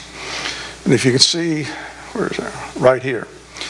That's concept, an architectural concept of a lunar base camp that was developed by the Bjarke Ingels group for ICON for this project. What you can't see outside that circle is a solar farm and a greenhouse to the left and to the right. I mentioned outfitting earlier, where we have this blue circle. You can see the astronauts living and working inside the habitat. You see a lot of other things there. So for us, the way we define outfitting is what it takes to turn a house into a home. Look at all those things that the astronauts have around them: tables, chairs, workbenches, sleeping platforms, you name it. Those have to come from somewhere. So we either launch them to the surface of the moon, or we take advantage of the resources there and the capabilities that are there and make as much of these things as we can. So that's what we mean when we talk about outfitting. And then for phase 4, we move into the lunar settlement with full construction capability, vertical and horizontal. Okay, this is Space Technology Mission Directorate's plan for how we begin to in-place those capabilities on the surface of the moon, and they're focusing on key infrastructure. We can see here the prime, good, I'm glad it didn't change. The prime mission and the Viper mission, again, they're prospecting for resources in the South Polar region. And then we come to CT1, which is Space Technology Mission Directorate's first focused mission to bring these technologies to the surface of the moon and demonstrate those. And these are infrastructure elements. They're starting with oxygen generation, the pilot excavator that will provide the regolith that will feed the oxygen generation.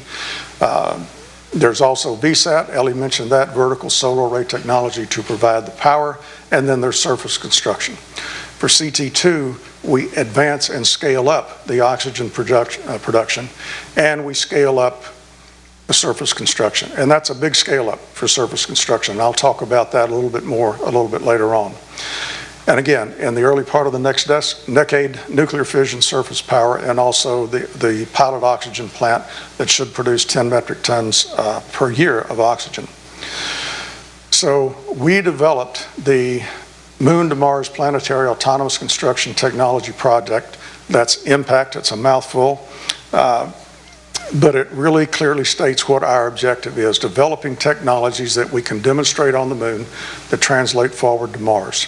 We want to be able to protect the astronauts from the lunar environment. We want to do that by producing the infrastructure using the regolith that's there on the surface of the moon. Shown on the lower right, this is our concept for our element of the CT1 mission that does the construction. You can see that we're operating from the deck of the lander, and that was an intentional decision. The primary focus of this mission is to make sure that the material deposition system works on the surface of the moon in the lunar environmental conditions. We don't need the complexity of a mobility system. We don't need the complexity of having an interface with the excavator to get our build material, and we'd really like to stay away from the dust to make sure that it doesn't foul our equipment. It's very aggressive. So we're operating from the deck of the lander. We also have other objectives that we need to accomplish on this mission.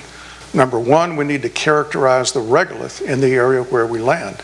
We really don't know the constituency of the regolith in the South Pole. We have good ideas, but we don't know exactly because we've never brought home regolith from the South Pole. We also need to be able, and when we understand that, we're going to do a series of experiments on the Earth to sort of bound what we think that might be. So once we get on the moon, we hit it with a spectrometer, we find out what the chemistry makeup is of that. We may need to adjust our process parameters to produce the optimum material on the surface of the moon.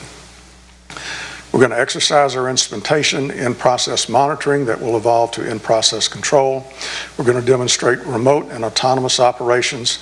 And a very key objective, we're simulating multiple things on the surface of the Earth. We're simulating the regolith chemistry, and we're simulating the lunar environment. We need to be able to understand if these simulations are actual sufficient analogs for the surface of the moon operations. That's a key objective. And then looking forward, we want to identify technology gaps, and we want to be able to provide data that will anchor our analytical models to feed forward into the next generation. Before we began the project, we did an industry-wide survey by an organization called Get2, and we asked them to provide us information on emerging materials and emerging construction processes that we could use on the moon. And this is a representation of the categories of materials that they gave us. And I want to run down through these pretty quickly and tell you the pros and cons and where we are with those.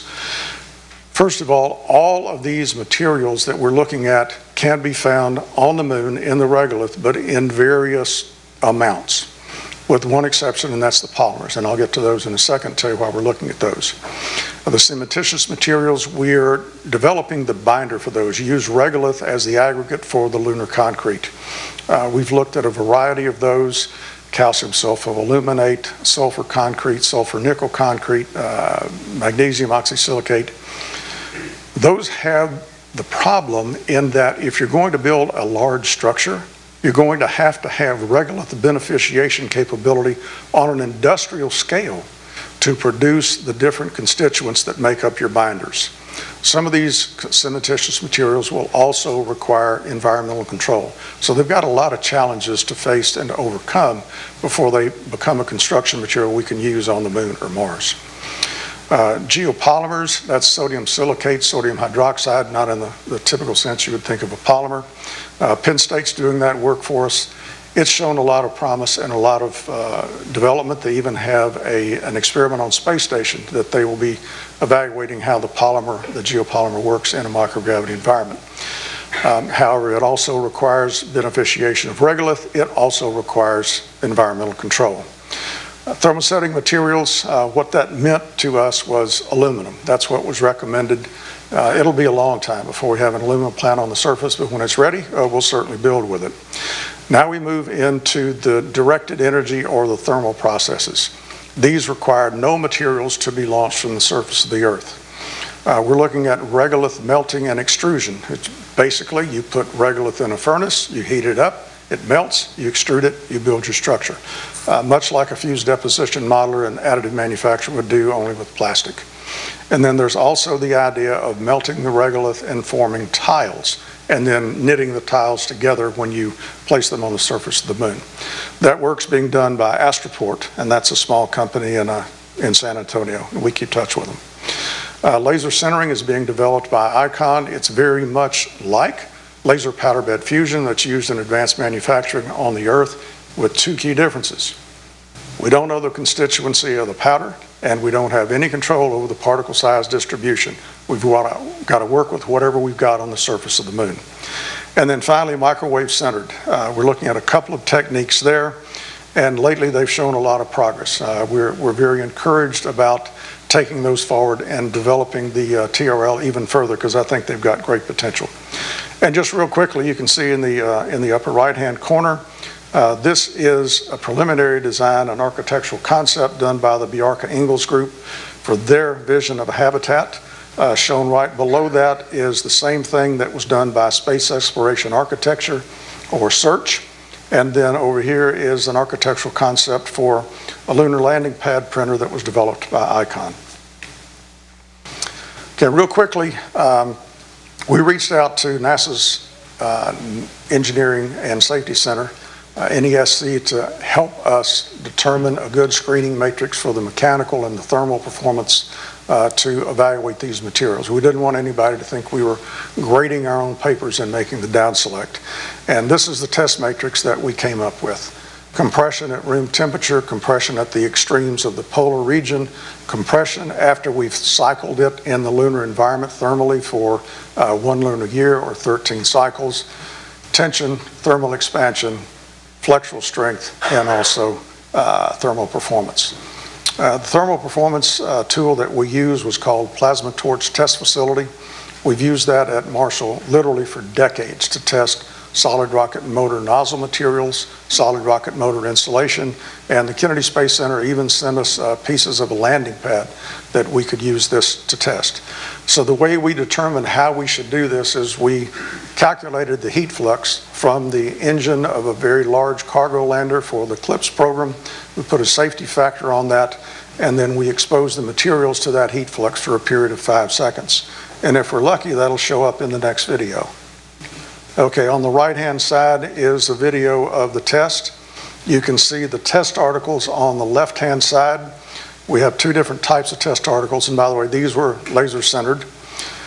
On one set, we machined the surface to get a flat face. On the others, we exposed it to the plasma torch in the as-built configuration.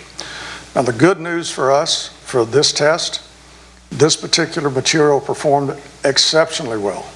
There was virtually no erosion of this material, and the weight loss that we measured was at the second decimal place, and I'm talking hundredths of a percent.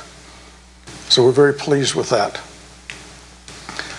So as of this time, and we announced this to STMD about 2 months ago now, we've selected laser melting as our baseline for the CT1 application. And we've done this for a number of reasons. Number one, it is the most versatile. It can do horizontal structures, it can do vertical structures. It's one of the most efficient, and by that I mean we don't have to take materials from the earth. It's the most mature. It was when we made the decision, and it still is today. And then finally, it is extensible at scale to larger structures. To date, we've been limited by the size of our vacuum chamber, but we know that the physics works because our physics model, our physics-based model, agree very well with the glass ceramic materials that we've been producing. We will be scaling up to, let's call it a mid-scale thermal vacuum chamber this summer to be able to produce and test more materials before we move into the very large simulated lunar environmental test. That is our next step. The Marshall Space Flight Center has a 20-foot diameter by 28-foot deep thermal vacuum chamber. We're outfitting that with a tray filled with lunar regolith, or a regolith bed for us. And we're going to be testing this hardware in that environment. And it does a good job of simulating the lunar environment as far as it goes. It does a really good job with the temperature. It does a really good job with the vacuum. It'll go to 10 to the minus 6 or 7 torr. On the moon, we're looking at 10 to the minus 12 or 13, but that's good enough. What we cannot simulate is all three of those factors at one time. We can't bring in the effect of partial gravity, but we can do that analytically, and we are. So we will be doing a test later this fall. We'll bring in what we call the terrestrial arm. It's not a flight weight arm or a flight weight design. It's simply a functional robot arm to demonstrate the kinematics and demonstrate the thermal control that we will need to understand. And a stretch goal for that test would be able to do a little bit of site prep, excavation, sieving, sorting, dispensing, and so forth. Our next test will be a full-up development level test. This will be a test of the system. It will be a ground-rated system, but it will perform the same functions that we're expecting from this in the lunar environment. We'll make a representative piece of the landing pad. We'll make test articles to test thermally and mechanically. We'll do site prep. We'll do sieving, sorting. We'll test out the spectrometer. We'll test out the instrumentation. We will run it through its paces like it were on the moon to make sure that when we get there, we've done the best we can on Earth to simulate that environment and these operations. I mentioned earlier that we had partners, and we do. These are our partners all across the nation that are helping us and bringing their expertise to the table because this is a very complicated problem. We're working with other government agencies, primarily the Air Force, other NASA centers, particularly the Langley Research Center that's working on the instrumentation, and Kennedy Space Center that's working on the site prep activities for us. We're working with large businesses like Blue Origin. We have a cooperative agreement with them. They're helping us with landing pad design and requirements. We're also working with small businesses like Icon. They're developing the hardware. They're also developing one of those process technologies, the laser centering. We have lots of different universities across the country, large universities, community colleges, even working with us to help with this complex problem. And that's really where we are. I know you've seen the Moon to Mars strategy in several places. I would encourage you to take a look at it. I think it's an excellent plan. And I do want to remind you of those last two objectives. In-space manufacturing, extraterrestrial construction are called out in those objectives. We've got a lot of work to do, as I hope you've been able to understand from my talk. We can get there, but the important thing is if you look at the logistics, we don't need to leave home without these capabilities. Thank you.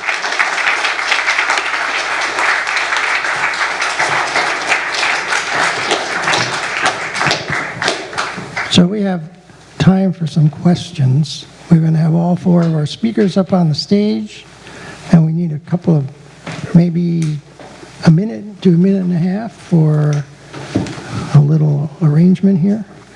As many of you know, there's a procedure for asking questions. You keep your hand up long enough for somebody to bring you a microphone with a windscreen that is either blue or red, and I will call on you by the color of the windscreen of the microphone you're holding.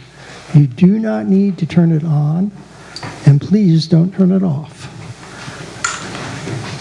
When I call on you, please stand. Please tell us your name. Tell us if you're a member of the society, and ask a question. Keep your comments short. I will start, since we have everybody and they all have a microphone, with the red microphone.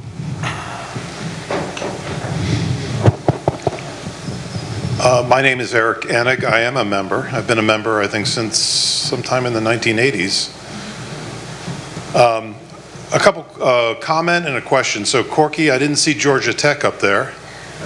They've got a great vacuum chamber. DARPA funded it. It's pretty substantial in size. Anyway, Paul, you mentioned radiation several times. And so I was, when you were, your colleague who was giving the presentation on architecture, space architecture, was talking about the habitat. I'm wondering, are you giving any consideration? There's no magnetosphere on the moon, around the moon.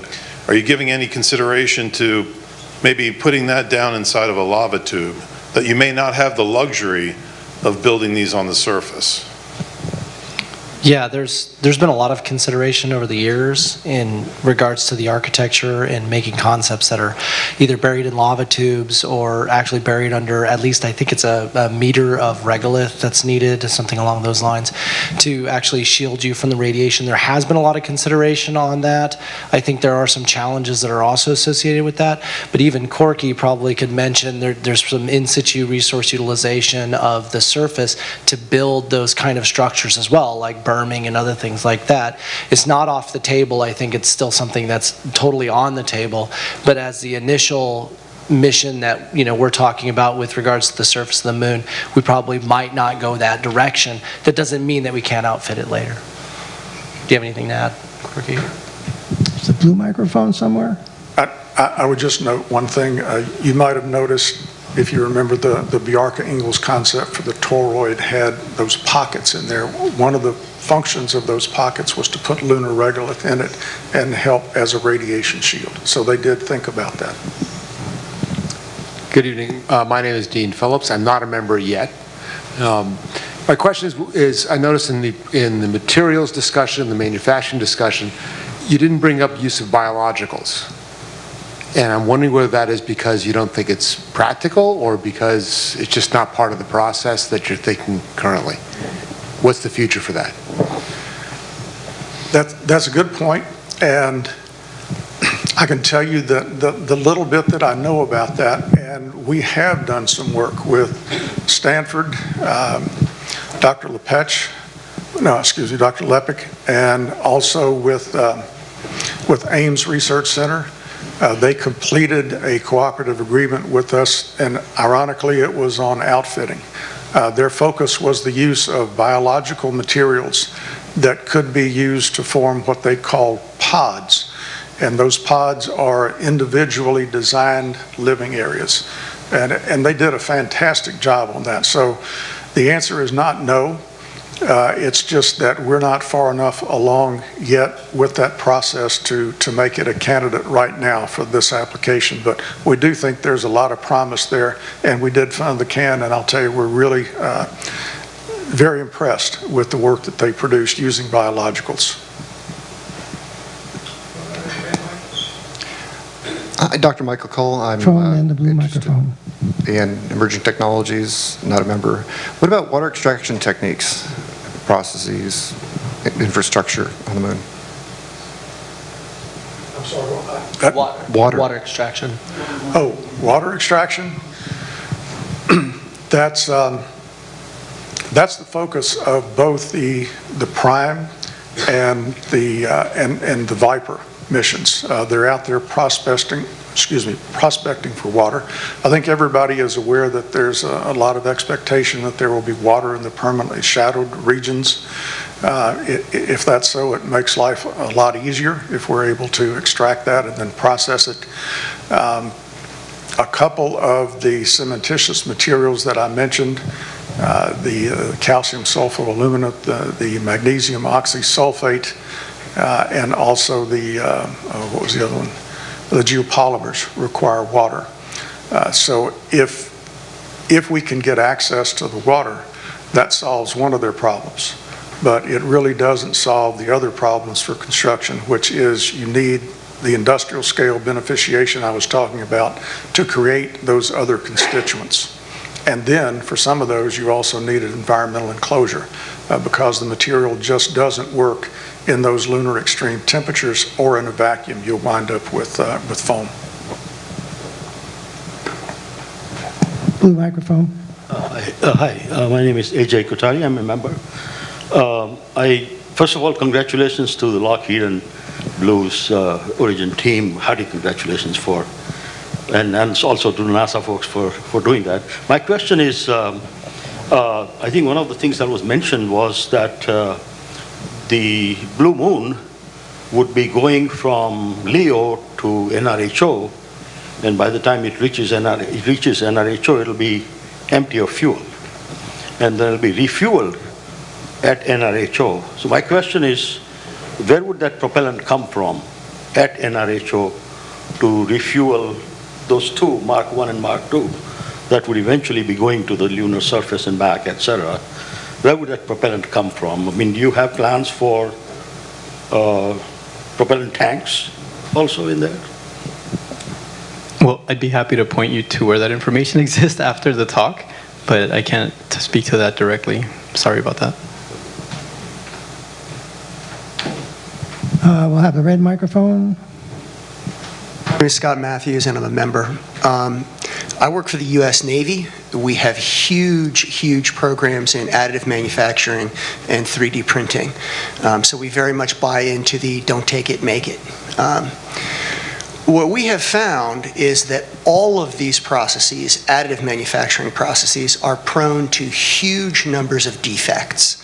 And doing some sort of an analysis after a structure is printed, usually X-ray tomography or something like that, is incredibly crucial. You know, the other thing that we sort of appreciate is tight. What are the considerations for evaluating and measuring defects on the surface of the moon? You bring up an excellent point, and you're absolutely right on. One of the challenges that we face is to evaluate the mechanical capability of the material that we make. We don't have any Instron machines on the surface of the moon. We are looking at what we're calling the PAT, the Performance Assessment Tool. That's one of the reasons that we do have 4-point bend in there, is that it's probably the simplest mechanical test we can run. We're also evaluating an acoustic emission test out of the Colorado School of Mines that may be able to provide us the elastic modulus. And we're looking with Kratos Southern Research Engineering about the possibility of doing a compression test. Now, I've got my doubts on that one, but they're pretty smart folks, and they're helping us try to find our way.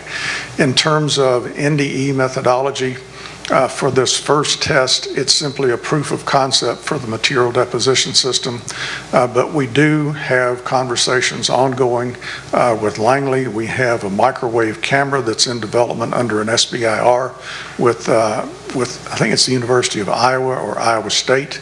They're working with the Langley Research Center, and for missions following this one, we're going to have to increase our instrumentation to be able to, number one, inspect the surface as we produce it, And that's something that we're doing on the fabrication laboratory that we're working on to provide in-process inspection.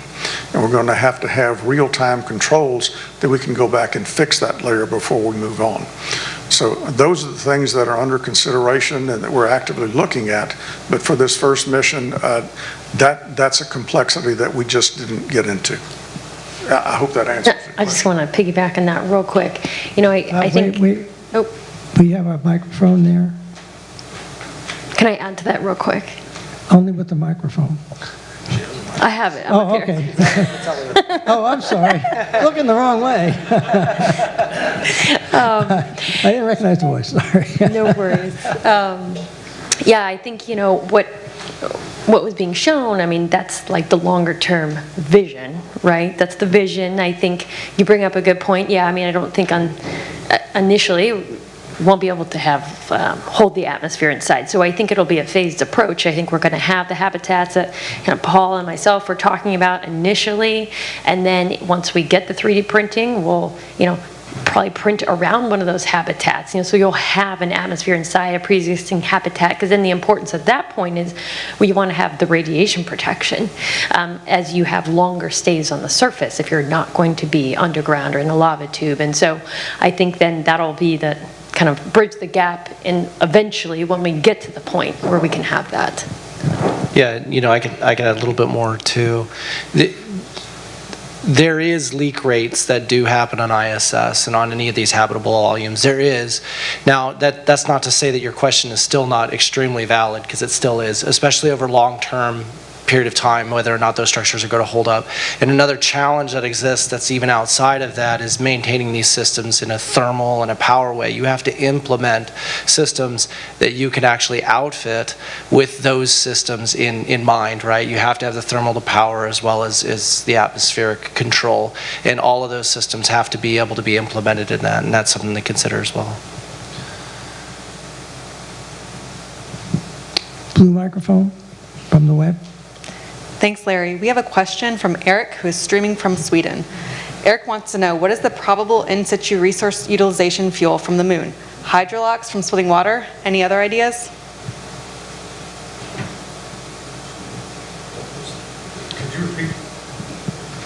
Could you repeat the question? Please. The question is, what is the probable in situ resource utilization fuel from the moon? Hydrolox from splitting water? Any other ideas? Oh, if I understood the question right, he's asking about the production of propellant on the surface of the moon, and that would be liquid oxygen and liquid hydrogen. If there's water there, certainly we'll be able to produce that. There's also, I think, solar wind implanted hydrogen in some of the areas, but that's in a very small concentration. Red microphone. Hi, I'm Nick. I'm not a member. So it seems to me there's a few big questions that we still have ahead of us as we're looking to go to Mars and even the moon, like, you know, radiation, the health effects of low gravity, even life support systems. And it seems like some of these could even be addressed already on the space station. Like I found out, at least a couple of years ago, the space station life support is not a fully closed system yet. I don't know if that's changed yet, or if there's a timeline to address that. I mean, we haven't even had someone in space for the full length of time that a Mars mission would take. I was just wondering, like, what are there plans to start looking at these things with the resource we even have right now with, like, the space station? Yeah, in terms of environmental control and life support systems, there is a lot of research that's being done at Marshall Space Flight Center for closing that as well. And there is some closure that's happening on ISS already right now, and there are your ability to do water processing and things like that do exist.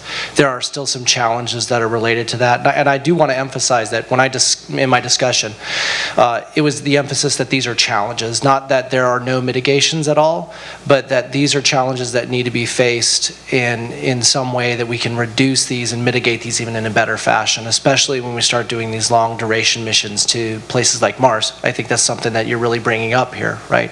And that's important. We have to develop those systems, we have to close the loop appropriately, but we have to be able to then test out those systems and make sure that they're going to last the long haul when we start sending humans to Mars. I don't think they're monumental challenges that we can't really overcome. I just think that they're things that we need to invest in, and that's the real reason why we do the strategic analysis cycles, is that we're trying to identify the areas by which we need to grow those capabilities to the proper TRL, the technology readiness level, for those that don't want to hear the acronyms. And in order to accomplish that's something that's able to be communicated back to our leaders so that they can rebalance their portfolios to make sure that they're putting the funding in the proper places to meet the times that we're trying to go after things. It's important to consider in all of these regimes, right? There's time on system that sometimes you cannot buy back with money. An example of that would be electric propulsion or something like that. You need to have a system that's going to last multiple years, so you're going to have to test it for a very long period of time. You can't buy back that schedule. But there are areas where you can buy back schedule and you can rebalance your portfolio to do that. And so there is a lot of research going on in all of these areas. It's just that this is a very major challenge, especially when we're talking about long duration living. Yeah, and I'll just add on to that. With some of the new commercial space stations that are in development right now and coming online, that's going to be a really great platform and opportunity to be testing out a lot of these systems that we want to use for deep space. Right now, the ISS is existing. It's pretty full. There's not enough space for all the research we want to do there. And so when we have more stations on orbit, now we can have modules where, it doesn't have to be the whole station. You could just block off a module. You saw the size of orbital reef, and you could have a module that just has that life support system so that you're not subjecting a whole crew of people to that if something malfunctions, and you can do it for long term. And then the other thing is, Paul, is there anything, do you want to talk about any of the, plans or things at the gateway or phased things for Mars eventually? I know there's been some discussions about, maybe getting ready for Mars or testing at the gateway or extending time there, but... Yeah, Gateway is providing us that initial habitation capability at this point, but the idea is that you would develop this transit habitat, and this really gets, I think what you're getting at here, is to that point of testing out those systems. Well, how would you do that? You would develop the system that you're looking at taking to Mars. You're going to have to test out those systems. One of those areas to do that is connected to something like the Gateway, where you could do what we call shakedown missions, where we're just taking it out to sea, seeing whether or not it's totally seaworthy. We could also run operations from something like a transit habitat that's connected to Gateway. It gives us a lot of capability within a larger volume to be able to do operations on the lunar surface. And so you could even test out the operations that you might do at Mars, and as well test out all the systems that are necessary, and then have that backup on Gateway. Yes. I just want to add one thing. So also, a lot of these key technologies, there's no single agency that can solve all the problems. So there's always international cooperation and agreements. And one of the ways that they do this is through barter agreements. And so like ESA, JAXA, and other space agencies, they contribute to these long-term visions and goals. And things like food production or ECLIS are some of those technologies that are contributed in exchange for other services. And so when we pool all our resources and knowledge together, then there's a much better understanding of how these technology gaps can be bridged without doubling efforts, let's just say. And I think that's a really big point that everybody should understand, is that this is an international effort, and it always will be. And we're going to take a couple more questions because it's getting late, so we're going to go to the red microphone, then the blue microphone. You addressed some of the manufacturing things, and the gentleman from the Navy brought up appropriately that you can't afford a failure in a turbine blade. But we look at past explorations, we look at OPI, which lasted forever, it seems, on Mars, but really a fraction of the time that you would need electronics to be reliable for. and the remanufacturing of microelectronics is a whole different deal than even making a structure, given the location. What are the plans, and what's the vision for how to handle system failure when you can't get spare parts and you can't just say, oh well, it's unfortunate? You want to take that first, Paul? And I can piggyback. I thought you wanted to respond to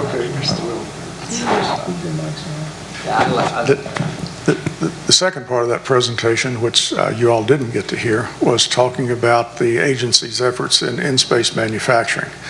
I believe, and a number of people believe, that this is a capability you can't leave home without, literally. We talk about common use materials, making sure that what we launch from Earth can be recycled and repurposed. That's an initiative that has to come and get more focus on it, because right now we're not going to get there. You mentioned printing electronics.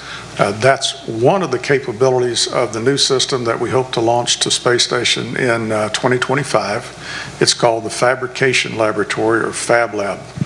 And it does have the capability to print electronics, flexible wearable sensors for monitoring astronauts' health, gas sensors, cortisol sensors, a variety of things that it can print. Now, it may not be able to answer everything that we need to print, but one way to approach the problem is to say, this is the capability that you're going to have on orbit.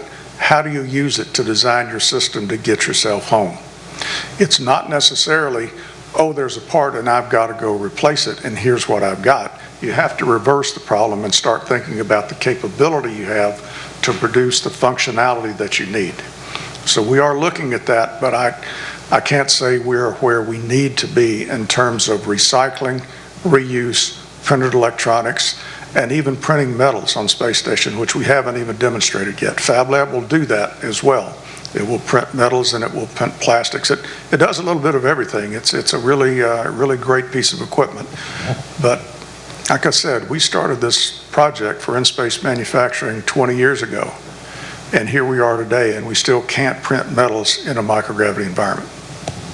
And space exploration is going to continue to be an enormous challenge, right? And all of these things are risk mitigations that we're trying to achieve. And while we might be able to not solve all the problems, you talk about make it rather than bring it. I think it's important to note that even when you're doing a Mars transit habitat, when you're taking that on a Mars mission, we're actually talking about the entire mass of that habitat. The entire mass of that is the same amount of mass you need for just the logistics and repair items that you're going to have to take with you. So you're talking about, if you have a 20 metric ton hab, you're going to need about 20 metric tons of logistics and supplies. That's a lot of stuff. So regenerative ECLIS is one of those areas to try to buy that back down, and then bringing or being able to develop things in situ, I think, is one of those avenues. I can add one thing, sorry.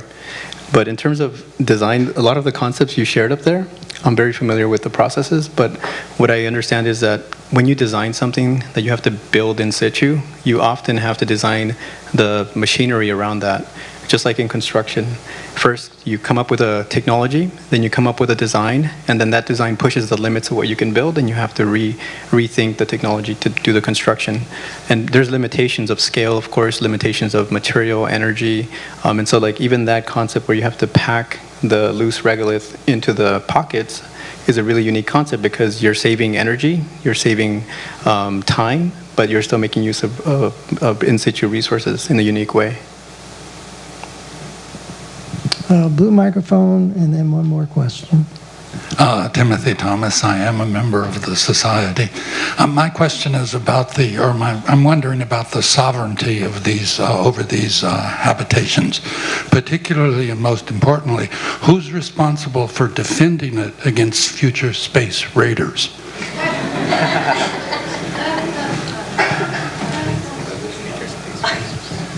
I don't think the answer is Indiana Jones, but Yeah, it's an important question, right? I think the legal realm is another area that it needs to grow in terms of policy. We know that as much as we would like collaboration across the board, we know that that's not always going to be the case. And protecting habitats and systems is going to be absolutely essential to keep them there as well. I think that is an area that I can't speak intelligently on because I'm not in the legal realm to really understand what implications that even imposes. But then you would have to have the presence of the individuals to protect it, or maybe some sort of That's where robotics. BattleBots come in. Yeah, there goes BattleBots and stuff, and then all of a sudden you got Skynet. It's all kind of crazy, but anyway. You really want to have more lawyers up there? More lawyers, yeah. Yeah, is that a good place for lawyers, is in space? I'm not sure. We haven't done the astronaut crew selection. Depends on the quality of the life support system. Blue microphone. Tim, take the microphone, Tim. Oh, yeah. We don't have any national symbols on our drawing. I think it's because we're trying to work with internationals and we're trying to work with industrial partners. We don't want to just start putting the United States, and this is only the United States. I think we're going to have systems that we want to have. I mean, if we're going to a services-based architecture in terms of allowing industry to come in, build a commercial industrial base, right? You're going to have to allow them to bring in commercial individuals, and that might not always be just from one particular nation. So it's going to be a little bit of a paradigm shift, I think, than what we've seen in ISS. But that's a very good point. Hi, I'm Frederica Derima, and I'm a member. Thank you very much for all your very enlightening presentations. You develop a lot of technologies in terms of new ways for materials, new, in a sense, other technologies, manufacturing processes, designs. Have you seen any of these things that can improve what we do here on Earth right now? That would be wonderful. Oh yeah, absolutely. So I think in the building industry, especially when we talk about construction, there's a lot of waste, and we understand that 40% of CO2 emissions comes from the built environment, from the use of energy and the use of construction and all the concrete that goes into building. But when you think about space, you have to factor in every gram of material that you're using, how energy is being used, the resources, can you recycle them, and it's helping us think differently about the building sector. And so we started deploying things like systems build projects where if things get built off-site so that you can be more efficient on-site, and that really helps, for example, improve the life cycle of a building.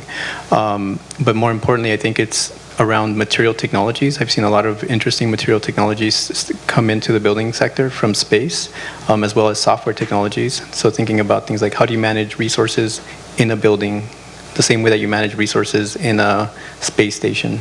And I've seen already some of those things making their way into the market. I particularly have an interest in this and have been pursuing that research myself. So I would definitely, if you're interested, I can talk to you about where this is happening and give you more specific details. Yeah. I'll just add on to that. I think, from the areas in general, when you talk about trying to design and build habitats in a hostile environment, with climate change and everything happening, I think there's so many tiebacks to just what we're experiencing on Earth, what we will be experiencing moving forward. And so I think that part of it is if we can learn how to reduce, reuse, recycle, make the most of what we have, and just be really efficient. Those are all the things, and to survive in a harsh environment like the lunar surface, there's many environments like that on Earth, and so we can be better at that, and I think even from a power perspective, I know personally, I'm very interested in where we're heading now with nuclear energy right now, and there's a lot of ties in space that we need that for in applications, and I think that's really important for sustainability as well. Obviously we talked about, solar technology, there's other things out there, visions of power beaming back to Earth using large solar arrays from the sun and bringing power to Earth. So I think there's a lot of technologies that we're seeing in space now that have direct tiebacks to Earth, and we need all those to continue moving forward and being more sustainable. I will note, I mentioned that our partner for the hardware development and process development was Icon Technologies. Their primary business model is production of low-cost, dignified housing. They are using cementitious materials to print homes in Austin, Texas. They've printed them in Tabasco, Mexico, and I was there earlier this week, and I can tell you they make some beautiful energy-efficient structures. I think the cost savings that they cited us were 41% savings in the utilities alone. Not to mention the waste savings from just printing what you need for that particular home. So yeah, in that respects, some of the things that we're doing in space come back to Earth, but what they're doing on Earth helps us in space. Well, I'd like to thank our speakers.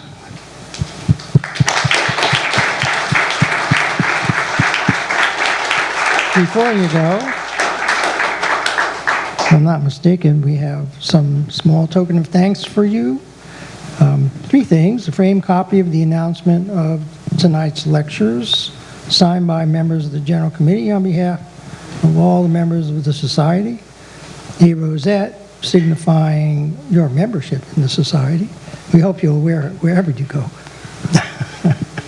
And a signed copy of Volume 1 of the PSW Bulletin, which you'll find the reasons the Society was formed, why it was named the Philosophical Society of Washington, who the founders were, including Joseph Emery and John Wesley Powell, and early reports of the meetings, except Daniel gets a copy of Volume 10. So with that, we thank you very much.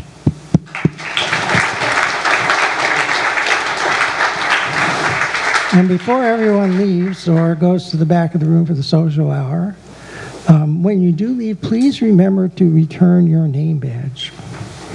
And there's a little bin back there for you to put your name badges in, only because they cost money and we try to use the financial resources of the Society wisely.